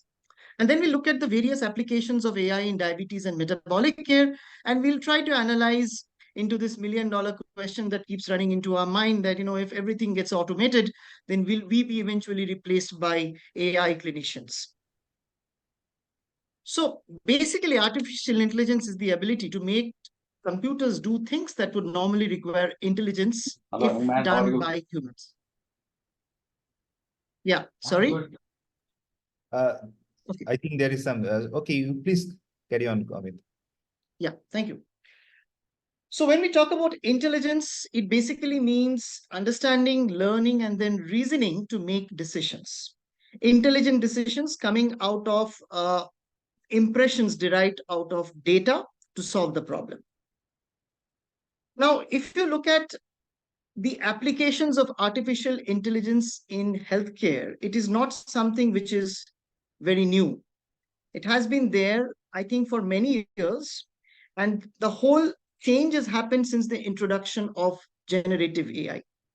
If you can see the blocks, starting from personalized treatment to virtual chatbots to advanced medical imaging, especially using the convoluted neural network, deep learning methodologies, to predictive analysis, drug discovery, which we just heard about, optimizing treatment, optimizing surgeries using robotics, and of course, enhancing telemedicine using remote AI monitoring. These are the various use case applications that artificial intelligence will find in the domain of healthcare. It is already there and it will find in the days to come. If you grossly classify artificial intelligence, then you're looking at the first stage, which is, of course, we call it the weak AI or the artificial narrow intelligence, which is basically looking at giving a narrow use case, and then that particular algorithm will just be utilized in doing that specific case or providing you that specific outcome. Example is machine learning, of course. And then we are probably going to be heading into the phase of artificial general intelligence. And there is a prediction that would be by the year of 2030, wherein there is going to be a sense of machine intelligence. And of course, hopefully with that, we will go into a phase of artificial super intelligence, which is basically machine consciousness. I think this is something which our previous speaker has kind of dwelled into. So I'll just quickly take you into this. If you broadly try to understand that artificial intelligence has a subset called machine learning, and a part of machine learning is deep learning. And just when I joined in, I was hearing Dr. Choudhary speak about the supervised learning, unsupervised learning, and reinforcement learning, which is the various categories of machine learning. Now, there are various tools like the regression, logistic regression, decision tree, random forest, support vector mechanisms, which are various types of machine learning tools, which can be used for doing various analytics of the data science in the field of data science to analyze your data. The other aspect of artificial intelligence that we are largely looking at the moment is natural language processing and the domain of generative AI. And that is something that has brought a revolution in the field of artificial intelligence in the last 2 years. So if you look at deep learning, a subset of deep learning is generative AI. And that's where comes all the various large language models that is there available for us to use, namely ChatGPT, or you can talk about the image creation model like a Midjourney or Stable Diffusion. And also very soon we are going to get the launch of Gemini by Google. The Gemini Ultra is supposedly to be very promising in the field of generative AI. So AI has not been new. It started with case-based reasoning and rule-based reasoning to the era of machine learning, which is basically another name for data-driven precision medicine. And again, it can be classified as general AI versus narrow AI. As I said, narrow AI or weak AI is tailored for doing specific tasks, like doing a voice assistance or doing an image recognition. So it has a predefined context without having much consciousness or emotions. But general AI is what we are heading into, which will have a flexible intelligence and capable of learning various tasks. And now we are also getting into the phase of having multimodal AI in the form of Gemini, which is supposed to be a true multimodal AI model that is going to be coming. So if you look at the history of AI, it was of course started by Alan Turing, who introduced the concept of machines being capable of making decisions. And he of course formulated the Turing tests, but of course that doesn't hold true any longer with the introduction of generative AI. The term artificial intelligence was coined by John McCarthy in the year 1957. And then there was a quiet period in the history of AI. From 1970s to the 1980s, not much was happening till the year, I think, 1997, where world champion Garry Kasparov was defeated by IBM's Deep Blue in a game of chess. And this was followed a decade later by the rise of machine learning. There again, the evolution of AI happened, and then there was the introduction of deep learning and the neural networks, and we found large use cases in the field of radiology and using the convolutional neural network models and various other deep learning algorithms. But the year 2022 was a huge change because that gave the rise of generative AI. And then OpenAI was made open access to everyone so that you can get exposed to understanding and exploring what artificial intelligence is. And that is why we are here today discussing artificial intelligence and its impact in healthcare. The question we need to ask ourselves, as a clinician is, why do we use AI? The first question is why? So it elevates clinical performance. So from the basic standards of care, we are looking at a better standard of care with intelligence-based medicine. It escalates discovery of new therapeutics, which has just been told. And one such fantastic example is AlphaFold. I mean, protein folding and unfolding has been made so easy. If you follow some of the videos that is there by AlphaFold, it's fascinating to understand the way that drug discovery will be shaped in the days to come. The other important reason why we need AI is this, because it will disrupt the traditional research paradigm. Research at one point has been based on creating a problem statement and then understanding it. But actually, it will now be the other way around, where the research is going to be driven from the data, what you have, and based on that, the problem statement will be created and research will be carried out. So I won't be surprised if the level of evidences are also changed in the years to come with the use of AI in the field of medical research. This is one of the most reasons why we will use AI in clinical practice, because there is going to be a huge gap in what we preach and what we practice. So there's a gap called information and knowledge gap, and that is a big gap. From evidence-based medicine, we will be shifting into the era of data-driven intelligence-based medicine, and that is going to definitely improve the standards of care. So that is why we need more precision in population health And as a result, AI is going to be playing a big role in that context. Another very important thing is neutralizing human biases. And many of us practicing feel that this actually is a very important step limiting factor in attaining the best clinical practices. We often get biased. We often get biased as to what we remember more often, or with too much of information, or not enough meaning, or somewhere we get lost with too much of information and too much of application use cases. So all that can be sort of narrowed down using AI tools, but utilizing it in the right way, in the right place. And last but not the least, the reason is evidence versus intelligence. And we are going to be going into a phase of intelligence-based medicine. So before I get into the real use cases of artificial intelligence in diabetes, let's try to understand some of these terminologies, because I'm sure many of the audiences here would not be versed with the terminologies we go through. So it's best we introduce them right in the beginning. So one is, of course, generative artificial intelligence. And this is going to be the most important real-time use case that most of us will be using. So this is an AI model that uses data to create new content. So in this case, you give it an image, sound, or a text in its original form, in the transformer, in the foundation model, and it uses to create images or even videos or even text. And now this is available in the form of multimodal AI, which means any form of text, image, video, or audio can be converted into any other form of text, image, audio, or video. And that would be fascinating. Now, while generative AI, as you understand, is a science, the application of generative AI is in the form of large language models. And one such example is ChatGPT, or generative preform transformer is as it called it, chat generative preform transformer, which is a subset of machine learning model that I just showed you earlier. There are various other large language models that I will take you through in my subsequent slides. Now, Dr. Choudhary was also talking about something called NLP. NLP is basically a natural language processing. It's a branch of AI that focuses on the interaction between computers and humans using natural language that we humans understand.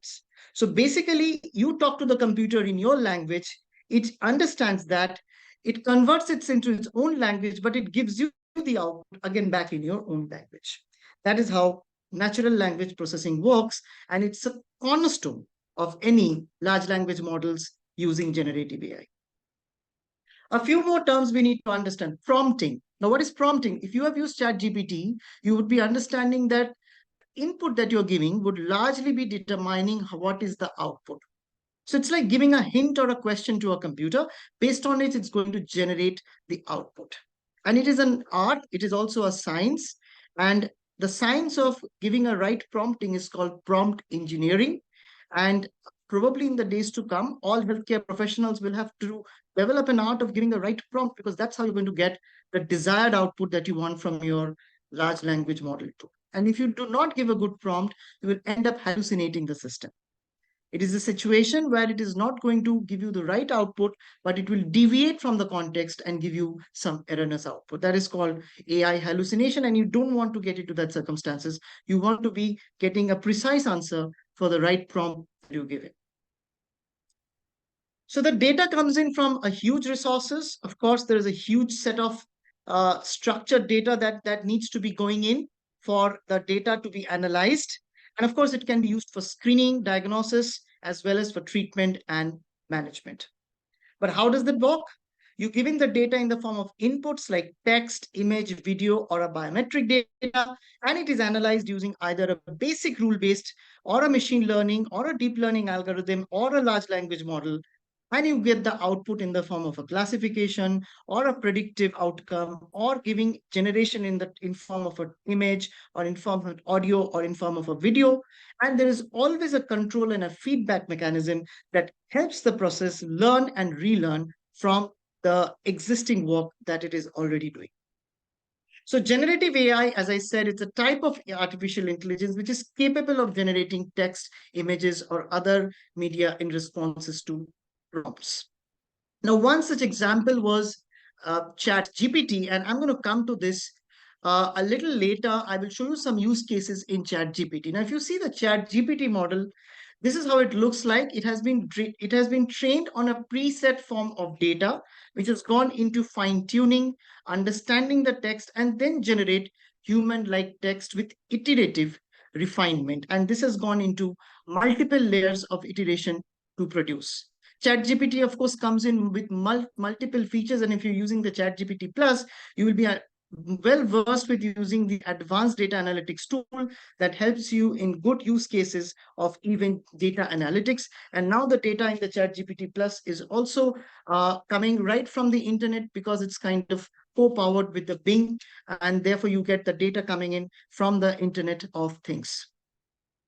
Now let's look into the basic use cases of artificial intelligence tools in diabetes. Now, if you look at the problems, what is the problem statement that is there in diabetes? These are some of the problems that we face in our country and across the world. Early disease detection, medication adherence, lifestyle changes, monitoring the blood glucose, cost of care, education gap, psychological impact, access to specialty care, that's very important, and a lot of barrier in the form of communication barrier. I think these are the big hindrances that stands between a clinician and a patient, and the bridge of the standard of care. So can AI solve this problem? Now, applications are there in disease prediction and risk stratification, in lifestyle guidance app for the patients, in the insulin pumps, and even in continuous glucose monitoring system. I'm going to show you some real life examples how we are using it. In screening and monitoring of complications of diabetes, especially diabetic retinopathy. And there is a very important use case in extending precision diabetes care in clinical decision support system. Now, disease prediction and risk stratification is going to come a wide way in form of machine learning algorithms like support vector machines or logistic regression or decision trees. What it is going to do is that it's going to take the data that is there, which is a structured data. The data has to be clean and structured data. It will come from data mining from the EMR, and various models and predictive analytics can be recommended from this, based on the geographical locations, based on the practicing trend of the clinicians. And it will also go a long way in probably helping in pharmacovigilance, which we just heard about, and also in rationalization of treatment to a great extent. So machine learning tools will largely be used here. The applications will also be clubbed with some large language models to give a better user interface using generative AI for the user. Now, we have a lot of lifestyle apps, and there was a look ahead trial also which looked at machine learning to reanalyze the data, and it confirmed that type 2 diabetes patients can definitely benefit from intensive lifestyle interventions, because it kind of brings a behavioral change in the individual if you kind of put the right tap in the right point of time. That's called nudge theory. If you tap the patient with the right behavioral recommendation at the right point of time, you're going to bring in clinical outcomes in a more positive way. Now, these wearables are very important in diabetes and metabolic care, because these wearables are going to be your source of data. Most of these are going to be the smartwatch or the blood pressure monitor or the various apps or the patches. You can also have a smart sock or a smart weighing scale. And these are going to be all the feeding zones of the data into the big ecosystem of digital health, from where the structured data is going to be taken in and various predictive models can come out. One such example is January AI. Now, what does it do? January AI puts a patient on a continuous glucose monitor for 14 days. We know these glucose monitors are there for 14 days, but even after the 14 days is over, it picks up the pattern of the blood glucose fluctuation the individual had during those 14 days. The individual keeps on entering their cup counts and the food that they have eaten those 14 days. And this predictive analytics kind of picks up the pattern, and it continues to give predictive analytic outcome to the individual, even when the patient is not wearing the continuous glucose monitor after 14 days of usage. So that is fantastic. You wear it for 14 days, and beyond 14 days, you continuously get an recommendation or a ping coming on your mobile phone that this is what you have eaten, or this kind of meal calorie is going to give you this much of spike in your postprandial sugar. So this is going to be the recommended food or recommended calorie intake that you should do. Again, this harps on making a strong behavioral change in the individual, thereby bringing better clinical outcomes. One very fascinating use case is going to be the use of digital twin, and that's going to be a revolution. It's already there. It's already under use. It's using various aspects of machine learning to kind of get a twin of your behavior, of your data points, of how the individual is responding to a certain food group, of how the glycemic spikes are happening at different points of time, at different circadian rhythm. And that is how it's creating a digital twin and thereby giving a predictive outcome and a predictive analytics to that particular individual. And more personalized data and more personalized outcomes can be expected with this digital twin technology going ahead, especially in the domain of diabetes and metabolic care. Automated insulin delivery is very, very important for us to understand, because this is an actual real-time use case of artificial intelligence in day-to-day practice in diabetes care. Now, there are three algorithms which are used, of course. One is the control algorithm, which is basically the principal component of this closed loop system. So it directs the insulin delivery in response to the sensor glucose level, and the other key inputs like the carb intake and the insulin sensitivity factor, etc. All that is taken by the control algorithm. Besides that, there is another algorithm which is called the proportional integral derivative controllers, or the PID algorithm, because that is the algorithm that modifies the insulin infusion rate by looking at the various glucose excursions from all the perspectives, especially taking care of the CGM readings. And the model predictive algorithm is also there, which is very important in employing a personalized model for glucose regulation to predict the glycemic excursion based on the input, including the subcutaneous insulin. This is the algorithm that actually suspends the insulin infusion before the individual gets into hypoglycemia, or suspends when the individual develops hypoglycemia in the latest Medtronic 780G insulin pump that we use in our practice. And the fourth algorithm that is used is a fuzzy logic.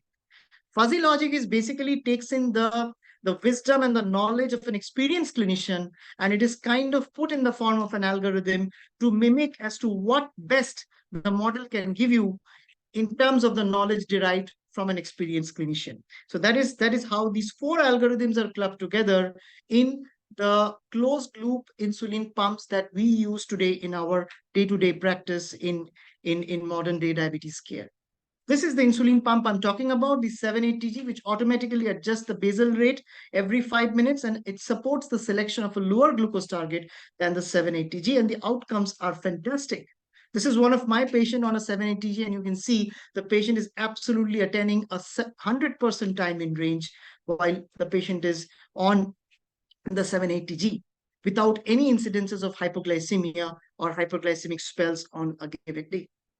Guardian Connect is one such example. Again, this is again using a predictive algorithm that will suspend before the blood glucose level goes down.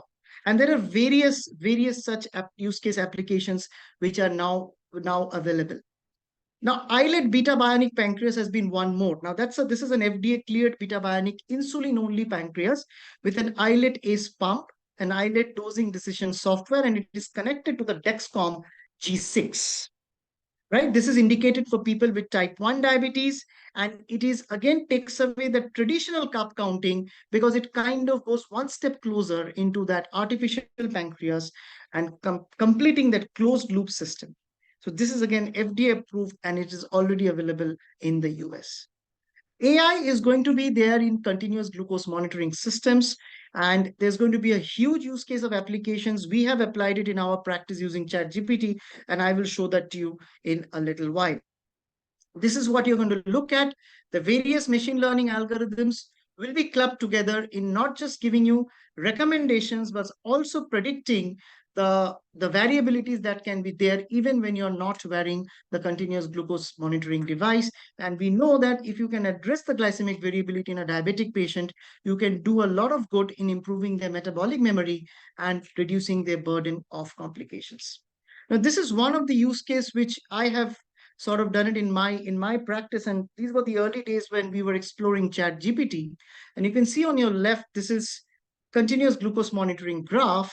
And if you feed that to a large language model, that is a ChatGPT, using advanced data analysis, it gives you a summary of the finding. It gives you the mean glucose level, the standard deviation, incidences of hypos and hyperglycemic ranges, and also the time that is there in the normal range, that is the time at range. It's not very accurate. It was still learning, but nowadays you get a much more accurate reading coming up. The other use case is diabetic retinopathy. And this is an area where we have thoroughly explored the use of convoluted neural network. And the problem statement was there, and that was addressed by the US FDA in 2018 by approving the first AI algorithm developed by IDX with the TopCon fundus camera for diabetic retinopathy identification. What is used here? Artificial neural network is used.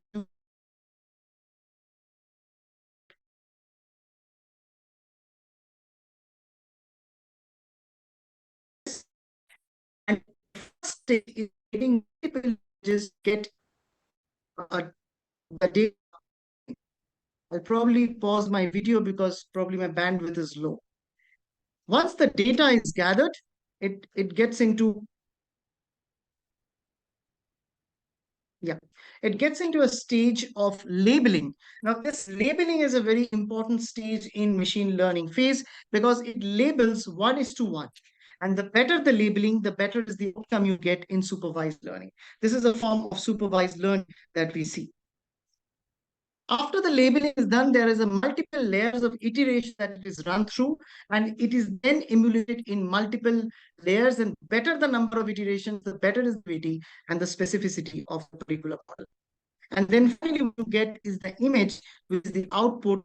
We are giving you the grading of diabetic retinopathy and its specific possibility of having the percentage in which it can be there in that individual.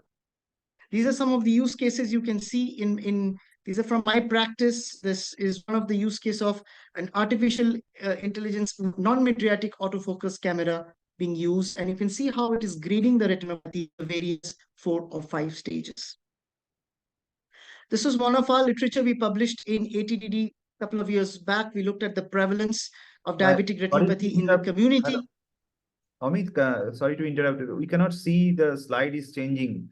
So it is still in that slide, that is the retinopathy screening using. 1 minute. Let me, I guess I need to stop sharing.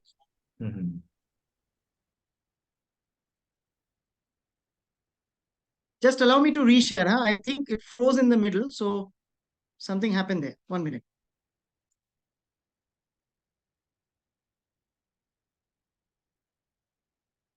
Is it now, Dr. Shah? Not yet. It is not changing. Your slide is not changing. Can you please again stop your screen share? No. Is the slide visible now?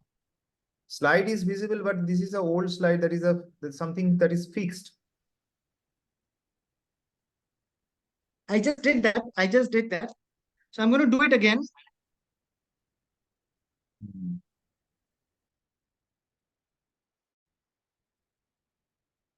Okay.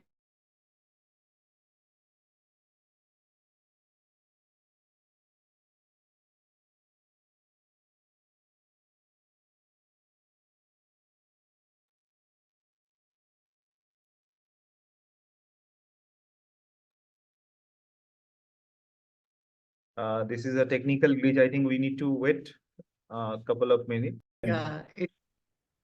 We need to give him emphasis on that. Beyond technology is also something we need to give importance. So we'll come back, Dr. Yes. Amit. So we'll again start the show. Okay. So where were we? Which slide till there you saw so that I can go back? I hope you can see the slides now. It is coming. It is, yeah, now. Just go back to the next 48th slide, I think. Can you please go back? The 48th slide.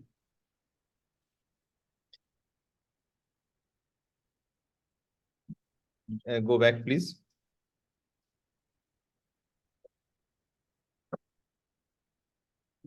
Before that,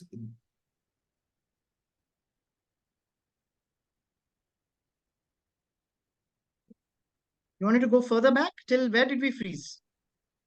again, we cannot.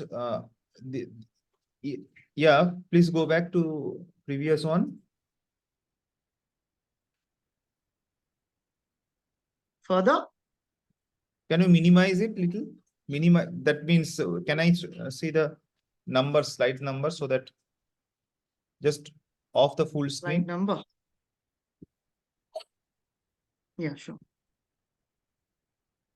This is 37. So there was we were there in 48. Slide number 48, we were there.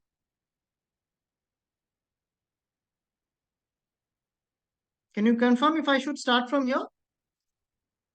Or maybe I should start with the retinopathy itself? You can start from the retinopathy one. Great. So I'm going to do that because then that will keep the context in the flow. So I'm really sorry for that. Sorry for the interruption. I hope that it's audible and it's visible. Shambo, please confirm me if the slides are moving, right? If it just stops moving, kindly let me know. So we were talking about diabetic retinopathy, and we have seen that there has been a very significant use case of diabetic retinopathy, of artificial intelligence in diabetic retinopathy. And that was first, it was very evidently seen when in 2018, the US FDA approved the AI algorithm IDX, which was developed using the TopCon fundus camera for diabetic retinopathy identification. Now, what does it use? It uses a artificial neural network, which is a part of a deep learning algorithm, and it uses in multiple layers of iteration, which I'm going to just show you. It is trained on a set of data, and then that data keeps on learning, and it gives you labeled images, which are called annotation. Now, this is how the test looks like, which is a 5-minute screening test. It captures, it analyzes, and the report comes, but there is a lot of processes that happens inside. So the first stage is called data gathering. In this, various multiple pictures of the retina are captured, and it is fed into the algorithm. Better the image quality, better will be the sensitivity and the specificity. Once the data is collected, it is annotated and it is labeled. And this is the most important stage, because in the annotation and in the labeling, this is where the supervised learning algorithm kind of learns on what is a normal image and what is an abnormal image, and what is a proliferative retinopathy and what is a microaneurysm or a cotton wool spot or a blot hemorrhage, etc. After this, it is run through multiple layers of iterations. Now, more the number of iterations that are that it runs through, the better is the sensitivity and the specificity of the model. And finally, you get the output, which is in the form of an image, and it is kind of graded, as you can see here. In this, this is one example of a retinopathy image being screened in my clinic, and you can see that it's categorizes the retinopathy based on the possibility of it having a mild non-proliferative or a moderate non-proliferative or a severe non-proliferative diabetic retinopathy, or even a sight-threatening diabetic retinopathy. This was one of our literature we looked at in ATTD, and we kind of looked at the prevalence of diabetic retinopathy, and it was more of a community screening that we had done. And we also compared the sensitivity in comparison, which was given by an ophthalmologist who parallelly looked at all the images, and we found that the sensitivity was fantastic of these image capturing machines. Another community screening we had done, and we were quite surprised there to find the prevalence of DR being 13% in a community, and that was quite a large number. In most of the people were not even aware of their retinopathy status having it over a period of time. So the other use case beyond retinopathy is the use in diabetic foot. Now, this again uses convolutional neural network or deep learning algorithms. What it does is that it picks up thermal images, and it screens those, takes those heat map images, and it feeds into the algorithm so that it can give you a predictive outcome as to the possibility of getting a neuroischemic ulcers. There are also a lot of work being going on in developing smart insoles, which will have specialized pressure sensors, and thereby it will be able to monitor the various pressure points in the feet of a diabetic individual. And these smart insoles will definitely play a very important role in predicting the incidences and the recurrence of a neuroischemic ulcer in a patient with diabetic foot. This was one of our latest presentation at IDF 2023, where we looked at the review of literatures across the globe on the use of AI in diabetic foot ulcers. Now, in clinical decision support system, and we call this the digital health ecosystem, there is a huge use case of artificial intelligence tools. And one such examples is DriaMed. And because why we are talking about this is because this is the first one to receive FDA clearance for treatment of type 1 diabetes in with using AI-based clinical decision support system. That is, this is practically a virtual endocrinologist doing all the work. And this is how it works. There is a complete ecosystem that is built. It picks up all the data points from the sensors and from the CGMs and from the SMBG records, and it feeds into a central cloud. And from there, the AI algorithm, the machine learning algorithm, kind of gives predictions into the basal rate, and various correction factors are taken into it, and even the treatment modalities are recommended by this particular system, and a lot of work is going on. Now, if you look at ChatGPT, I'm going to get into the use case of ChatGPT now. And ChatGPT has, of course, developed over the years. And we had the ChatGPT 2, then GPT-3, and now we have the ChatGPT, which we are using. And this has also gone through multiple layers of continuous refinement and iterations to come to a best outcome. How can this kind of large language models be used in patient care is what is our interest. One is patient interaction, appointment scheduling, medication reminder, mental health support. These are examples I'm going to show you in the next few slides, research assistance, and also in telemedicine support. In diabetes care, we can get huge use cases in dietary advices, in recommending exercises, in treatment clarifications, and in providing mental support to the patient. This is one such example where personalized patient education can be guided using a large language model like ChatGPT. Why this is important is if you're a clinician and you have access to an open access large language model, these are simple use cases that you can practice into your daily clinical practice as well. This is one such example, and I will run you through this video. I hope you all can be able to see this. As in, we give a prompt to the ChatGPT saying that I am a diabetic patient and I need some basic advice. And you will see how beautifully the model responds in a very poised and an organized manner in giving a just answer. And it kind of tells that, I'm not a doctor, but there are several general tips that you should follow. Now, why this is important?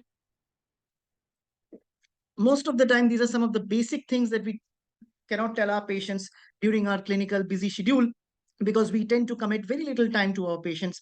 And these are some of the use case tools that can help you communicate better with our patients.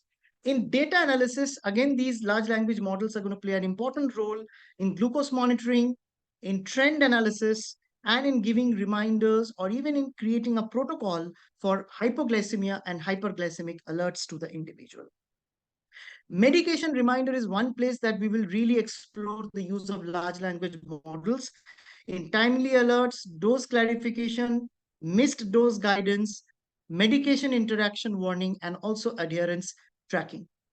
Another important use case is using a large language model, for example, ChatGPT, because this is the most commonly usually available proprietorship large language model that is there with us. So I'm giving you the examples of using ChatGPT, of getting a dietary advice from an individual.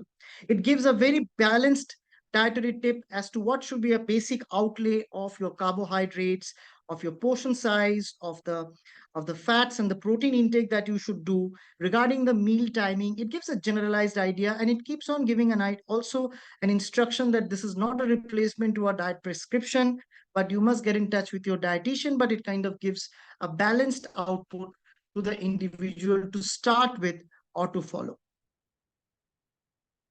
Emotional support is something which is very important, and we all know that medication adherence largely depends upon this emotional support, and it's very little that we can provide this continuous emotional support and connect to our patient.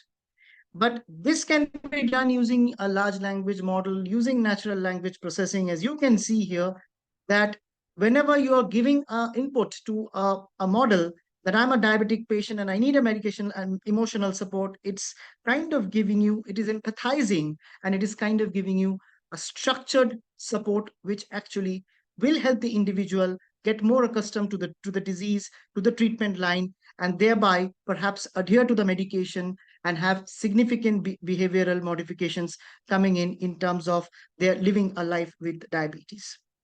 So there is going to be huge application in personalized diabetes care plans, in dietary habits, in health goal integration, and in continuous adjustments. That is very important, thereby taking us one step closer to reach precision medicine in diabetes care. Now, these are the possible use cases. Integration of a large language model, for example, a ChatGPT with a glucometer. What it will do, it will constantly give reminders. It can help in record keeping, help in analysis of the point in range data, send alerts for high sugars and low sugars, and it can be accessible both by the doctor or the healthcare provider as well as for the patient on the go, and that would kind of make it a more lively glucometer to have if it is sort of triggered with a natural language processing tool that can talk to you and give you recommendation. Integration with wearable is just we are just steps away from it. It is soon going to come that the wearables are going to speak to you, they will hear you, and they will be able to give you recommended predictions based on the data that it is capturing. Now, this was one such example of another use case analysis of ChatGPT large language model in analyzing a continuous glucose monitoring graph. Now, what we did here was we created a GPT model using the GPT builder called Glucose Guide.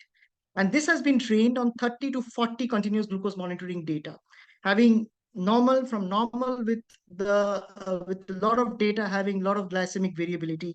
So a lot of abnormal and normal data has been used to train the model. Now, when you give it a graph to analyze, it kind of takes in the graph, it searches, this is the PDF which I've fed in, it searches the data, and what it does, this is like a 5-6 pages CGM data which I have just fed to the system. What it will do is it will summarize in textual format. It will give you an average blood glucose level. It will analyze and tell you further as to what is the target in range and what is the time below range and what is the time above range. It will also summarize the graph and tell you about the various variability that can be there. It will give us an idea about the glycemic variability. What are the factors that can contribute to the glycemic variability based on the CGM data that it has captured, and also give us a very good daily glucose summary. Why this use case is very important is because for a clinician, it's very easy to interpret a CGM data, may not be so for an individual patient or a dietitian or a healthcare worker who is working as a support staff to a diabetes clinic. So for them, this might be a fantastic tool. You feed in the CGM graph and you get a summary output, which you can hand out to the patient, or even for a patient with diabetes, can use this to summarize their real-time continuous glucose monitoring data to get better understanding of where their continuous glucose monitoring or the ambulatory glucose profile stands. Now, benefits of ChatGPT is, of course, going to be to provide immediate information, medication reminders, glucose tracking, and resource navigation, that is directing the patient to relevant resources and the support groups. That is, it also helps the individual in getting community supports. If I largely tell you at the different other large language models, like for example, there are various large language models that can help us in summarizing discharge, document help you in automating your documentations. That will help you in reducing the error and also manage time. One such built by us is the OpenAI MediNote Assistant. And what this does is that it quickly, if you can give in a text summary of a conversation.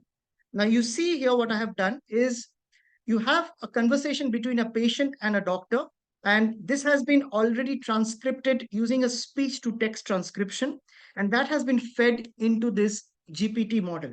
Now look what it does. It is summarizing the entire conversation between the doctor and the patient in a point format. It's telling the patient profile, it's giving the clinical history. This has all been taken out of the speech conversation between the patient and a doctor. Then it is quickly summarizing the symptoms in point wise. It is also telling what is the current medication that the patient is on, what are the newer prescriptions that has been recommended by the doctor, what are the investigation that the doctor has discussed with the patient. Some of the investigation reports while we were discussing is also been picked up by this large language model, and then it quickly takes up the recommendations given by the doctor and some additional notes. What is the advantage of this? While we are talking to the patient, the entire documentation can happen on your EMR, and you can actually spend quality time in discussing the clinical scenario with the patient rather than spending time on typing and documenting the entire clinical history. Not only save time, but also look into the eyes of the patient and help in better understanding of the patient's clinical condition. Medical research we have spoken about, so I'm not going to get into this, but LLMs, the large language models, are going to play a significant role in patient education. You can have a personalized handout. It can help patients demystify their medical jargon, gives them continuous updates, more importantly, direct them into the right output about their particular disease, and of course, engage them into more behavioral modification. We will find huge use cases of large language models coming up in medical education in the days to come, in virtual tutoring, diverse educational tools, customizing the learning pathway, and knowledge-based expansion. In clinical practice, one use case was diabetes. There are various use cases are coming, especially in ICU and critical care. Some of the example papers are using of large language models in differential diagnosis. This looked at the NEGM clinico-pathological cases, and it kind of compared the impression done by 20 clinicians, and it kind of scored higher. It surpassed, and it gave fantastic differential diagnostic outputs as compared to that what a clinician would. MedPalm is one more place to explore because this has been built and it actually kind of promises to give much better output than even a GPT model. And it is definitely more custom tailored for clinical case scenarios in terms of artificial intelligence in healthcare.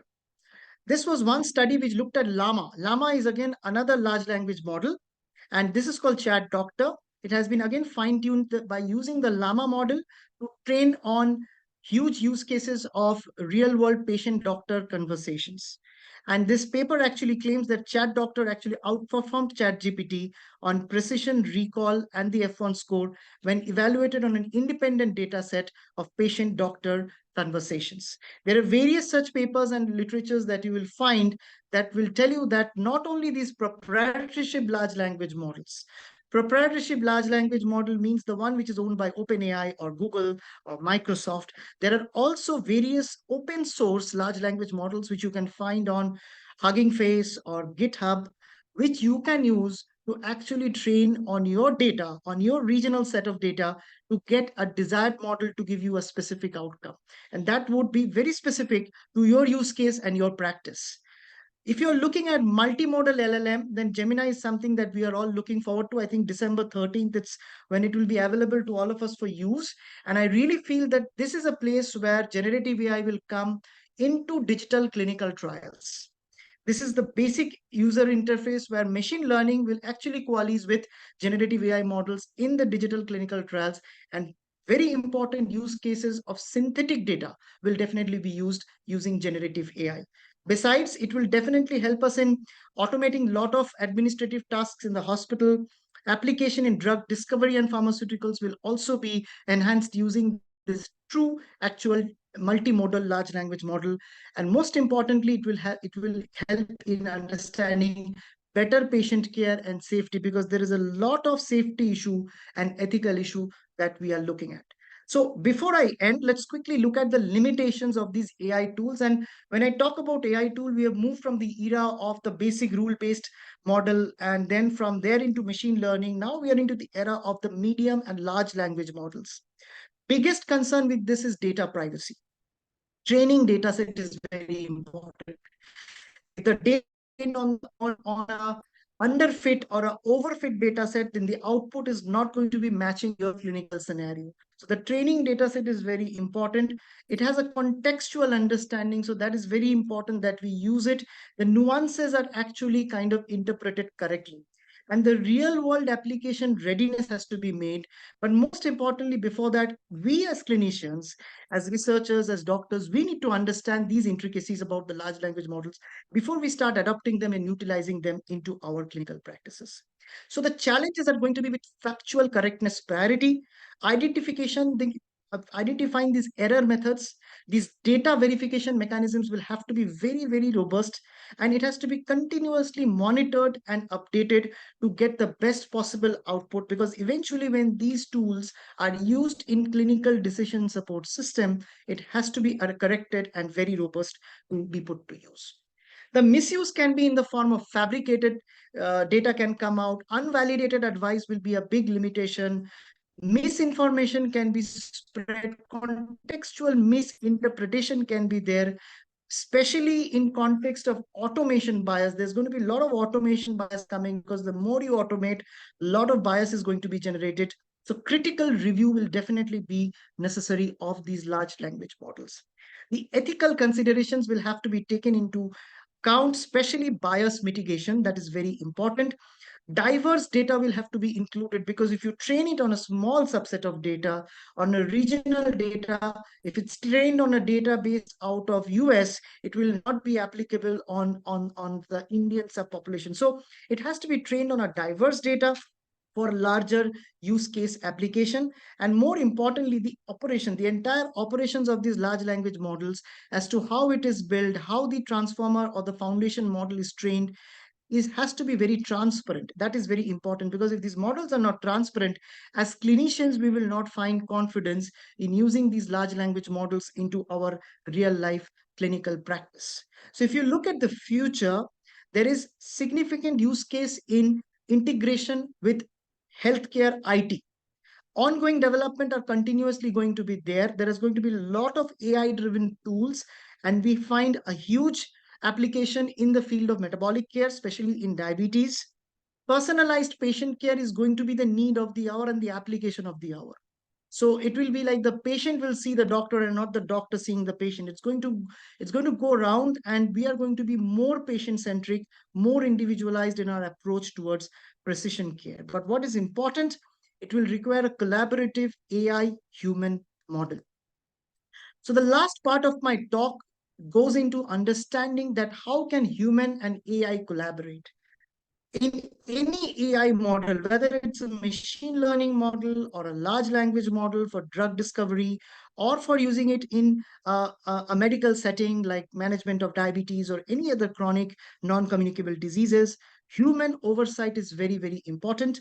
There has to be a teamwork-oriented approach, which will involve a data scientist, a data analyst, a data engineer, and at the same time, adequate application and sort of intervention by a clinician, a researcher, and thereby completing the whole team. So there has to be shared decision making and complementary roles the AI will play with human, and continuous learning and adaptation has to be given, because the more the layers of learning you put on the large language models, the better it will adapt to give you the best possible practical output. So when you ask a large language model that what would a physician do in the world of AI, it tells it will give us a good human touch. It will help you make better ethical decision. It will help you focus on do better patient counseling, which something is we are missing in our day-to-day practice. AI assistance is what we are rather looking at. Standing today in this December 2023, we find real-life application of artificial intelligence very much there in simplifying complex medical information. in using it as a clinical decision support system tool, it is still not there, but it is definitely going to come in the next 1 hour. But a collaborative approach is needed, and the sky is the limit. We need to keep on exploring.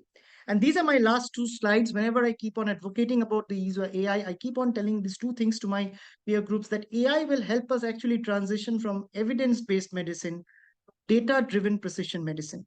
And what is most important is that we start learning about this whole new domain of artificial intelligence. We need to come out of that wow factor and ask that question, that how it is doing it, why it is giving this particular output. And for that, artificial intelligence literacy is very important. We need to understand the basics of how it is working. Thereby we can be able to decipher that which machine learning algorithm or which large language model is ideally suited for your set of data to get the right kind of output that you are desiring. We keep running a podcast every fortnight, and this is going to be our next podcast on December 18th. And we will be looking at exploring diabetes, artificial intelligence tools in diabetes, endocrinology, and digital twin. So if you find some time, feel free to kind of join us. It's going to be at 9 o'clock on 18th. You can scan the QR code that you see on the right to register for this. And we keep discussing with multiple people across the globe in this podcast, and we keep on updating ourselves on artificial intelligence and its application in healthcare. Feel free to reach out to me. These are my email, phone number, and LinkedIn connects, and we'll happy to collaborate on any aspect in the domain of AI in healthcare. Thank you, and sorry for interruption in between. Thank you, Dr. Amit Dey, for this wonderful deliberation. And now may I request our respected chairperson, Dr. Avijit Ganguly, to please proceed for these sessions. Dr. Dey has told a lot of things, completely new, different era of thinking and learning, and various process to help the patient for better treatment, for better guidance. But I think this is going to be a era of AI generated or AI driven treatment protocol, which is going to come within next 2 decades. Perhaps within 2047, we'll be fully dependent on AI generated tools, AI generated information for our day-to-day practice. But currently, right now, it is going to be a better futuristic, I think. But it is very helpful to know that lot of things can be done with the help of AI-driven tools or AI methods or ChatGPT, OpenAI. But the problem is that we are facing that OpenAI platform, that means ChatGPT, is facing a huge financial crisis. Still, it is used by millions, probably billions of subscribers on a daily basis. But the company is facing a huge challenge of getting finances from its main financiers like Microsoft. And internal problems are also going on there. And there are a lot of competitors of ChatGPT, OpenAI, like Google Bard was previously, we found Google Bard or various other tools, but nowadays Gemini is coming to the picture. But I think it is the time to tell that AI tools or AI driven prescription will be our future, at least in next coming 2 or 3 decades. Thank you. Thank you, Dr. Ganguly. So I think we had a lots of discussion on this issue, and many of us they are having the first time exposure, I think, on this topic. And we got some comments from the audience. They were actually mesmerized by these 2 lectures, and they were not asking question, but they're praising our 2 lecturer. So yes, it's really an important one, interesting one, and we need to develop more evidences. And really, the thing is like that, what you had done a few good works on this particular field, you had generate also some data, publish that data. So really congratulate you for your wonderful work. And I think every good thing need to be and have some end, so we need to finish this program too. On behalf of IPS West Bengal, I want to thank again Dr. Amit Dey and our chairperson, Dr. Avijit Ganguly, for providing your thought on this important topic. And the first lecture, which was delivered by Dr. Choudhary, Nayan Choudhary, that was also an excellent one. And we had got many important inputs from Dr. Anand Srinivasan, who is a very noted clinical pharmacologist and faculty at AIIMS Bhubaneswar. So we started with a very important, interesting introductory note by Dr. Prakash Diwan sir, who was the founder director of NIPER Hyderabad. So his wisdom was, voice of wisdom was really inspiring for all of us.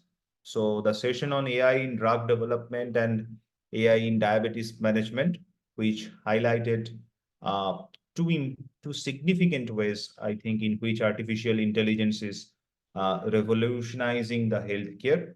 So first of all, when we talk about AI in drug development, we already came to know that how this artificial intelligence is dramatically accelerating the process of drug discovery and development. And by analyzing vast data sets as discussed, AI also can identify potential drug candidates much faster than the traditional methods. And I think we got COVID-19 vaccine within a 9 months of duration, which actually requires for 18 years, up to 14 to 18 years. So this compressed timeline is something which is a gift from this AI also. So this not only speeds up the process, but also uh, reduce the cost overall and make it possible to develop different treatment options that were previously maybe not financially that much viable. So furthermore, AI's predictive capabilities allow more precise targeting of drugs, increasing their efficacy and also the safety. And when Dr. Amit Dey had mentioned about artificial intelligence in diabetes management, so generally this is a game changer. And I think all of us believe that by heart, by utilizing data, as Dr. Dey mentioned, from continuous glucose monitors and other sources, of course, the retina pictures, the AI algorithm can provide some personalized recommendations for individuals with who is suffering from diabetes. And the concept of diabetes remission is now popularizing. So I think again, AI has a tremendous role in that aspect too. So these recommendations, not only the drugs, but also the diet specific, exercise specific, insulin dosage adjustment can be done with this AI. And also, Dr. They had mentioned about how they can help us in our psychological well-being too. So overall quality of life for diabetes patients can be improved. So this is not just a futuristic concept now. So artificial intelligence, as Dr. Avijit Ganguly had rightly mentioned, that maybe in 2047, 2050, without AI, we cannot see patient. We cannot provide the highest level of care. So it is not just a futuristic concept, but a present day tool, because many of us who will be there in 2047, 2050 need to sensitize ourselves with this concept of artificial intelligence. Otherwise, we will fail to provide the highest level of care. And that is why we need to promote this literacy, the AI literacy. And as Dr. Dey had rightly mentioned, uh, he is also doing a very good job in that aspect too, how to increase the health literacy or AI related health literacy. He's doing a commendable job. And I think Indian Pharmacological Society, and other societies also think about this whether we can make some short courses on artificial intelligence and in healthcare, so that we can upgrade ourselves. So we will definitely be in touch with you also, Dr. Dey, in future, so that we can make some, maybe a short certificate course, maybe a online course to sensitize ourselves about this artificial intelligence. And this video will remain with us in our society's website, so that everybody can see that in future, again, resensitize themselves. So again, want to thank you all on behalf of IPS West Bengal branch. We are really thankful to all of our respected faculties who were there, who had spent their valuable time with us, and respected delegates who listen us today. Thank you all. And of course, we must thank the platform provider Clarnet, who gave us this platform to share our academic thoughts. So thank you all. We have from tomorrow, the National Conference of IPS to be held at Chennai will be there from tomorrow. So 14th December to 16th December, the national conference will be there. And of course, we have our own conference, our annual conference, Indian Pharmacological Society West Bengal branch annual conference in second week of January, which is going to be organized by Medical College Kolkata Department of Pharmacology under the guidance of Professor Anjan Adhikari and Professor Manav Nandi, who are viewing us. I request you all to present also there in our national conference. So thank you very much. Thank you very much, Doctor, for sharing such valuable insights. And thank you once again for extending us the opportunity to host the session. And I hope you had a seamless experience. So with all your due permissions, then I am closing the session for here today and looking forward to host you again very soon. Till then, stay safe and healthy and have a nice day. Thank you very much, sir, for being with us. Thank you, sir. Goodbye to all.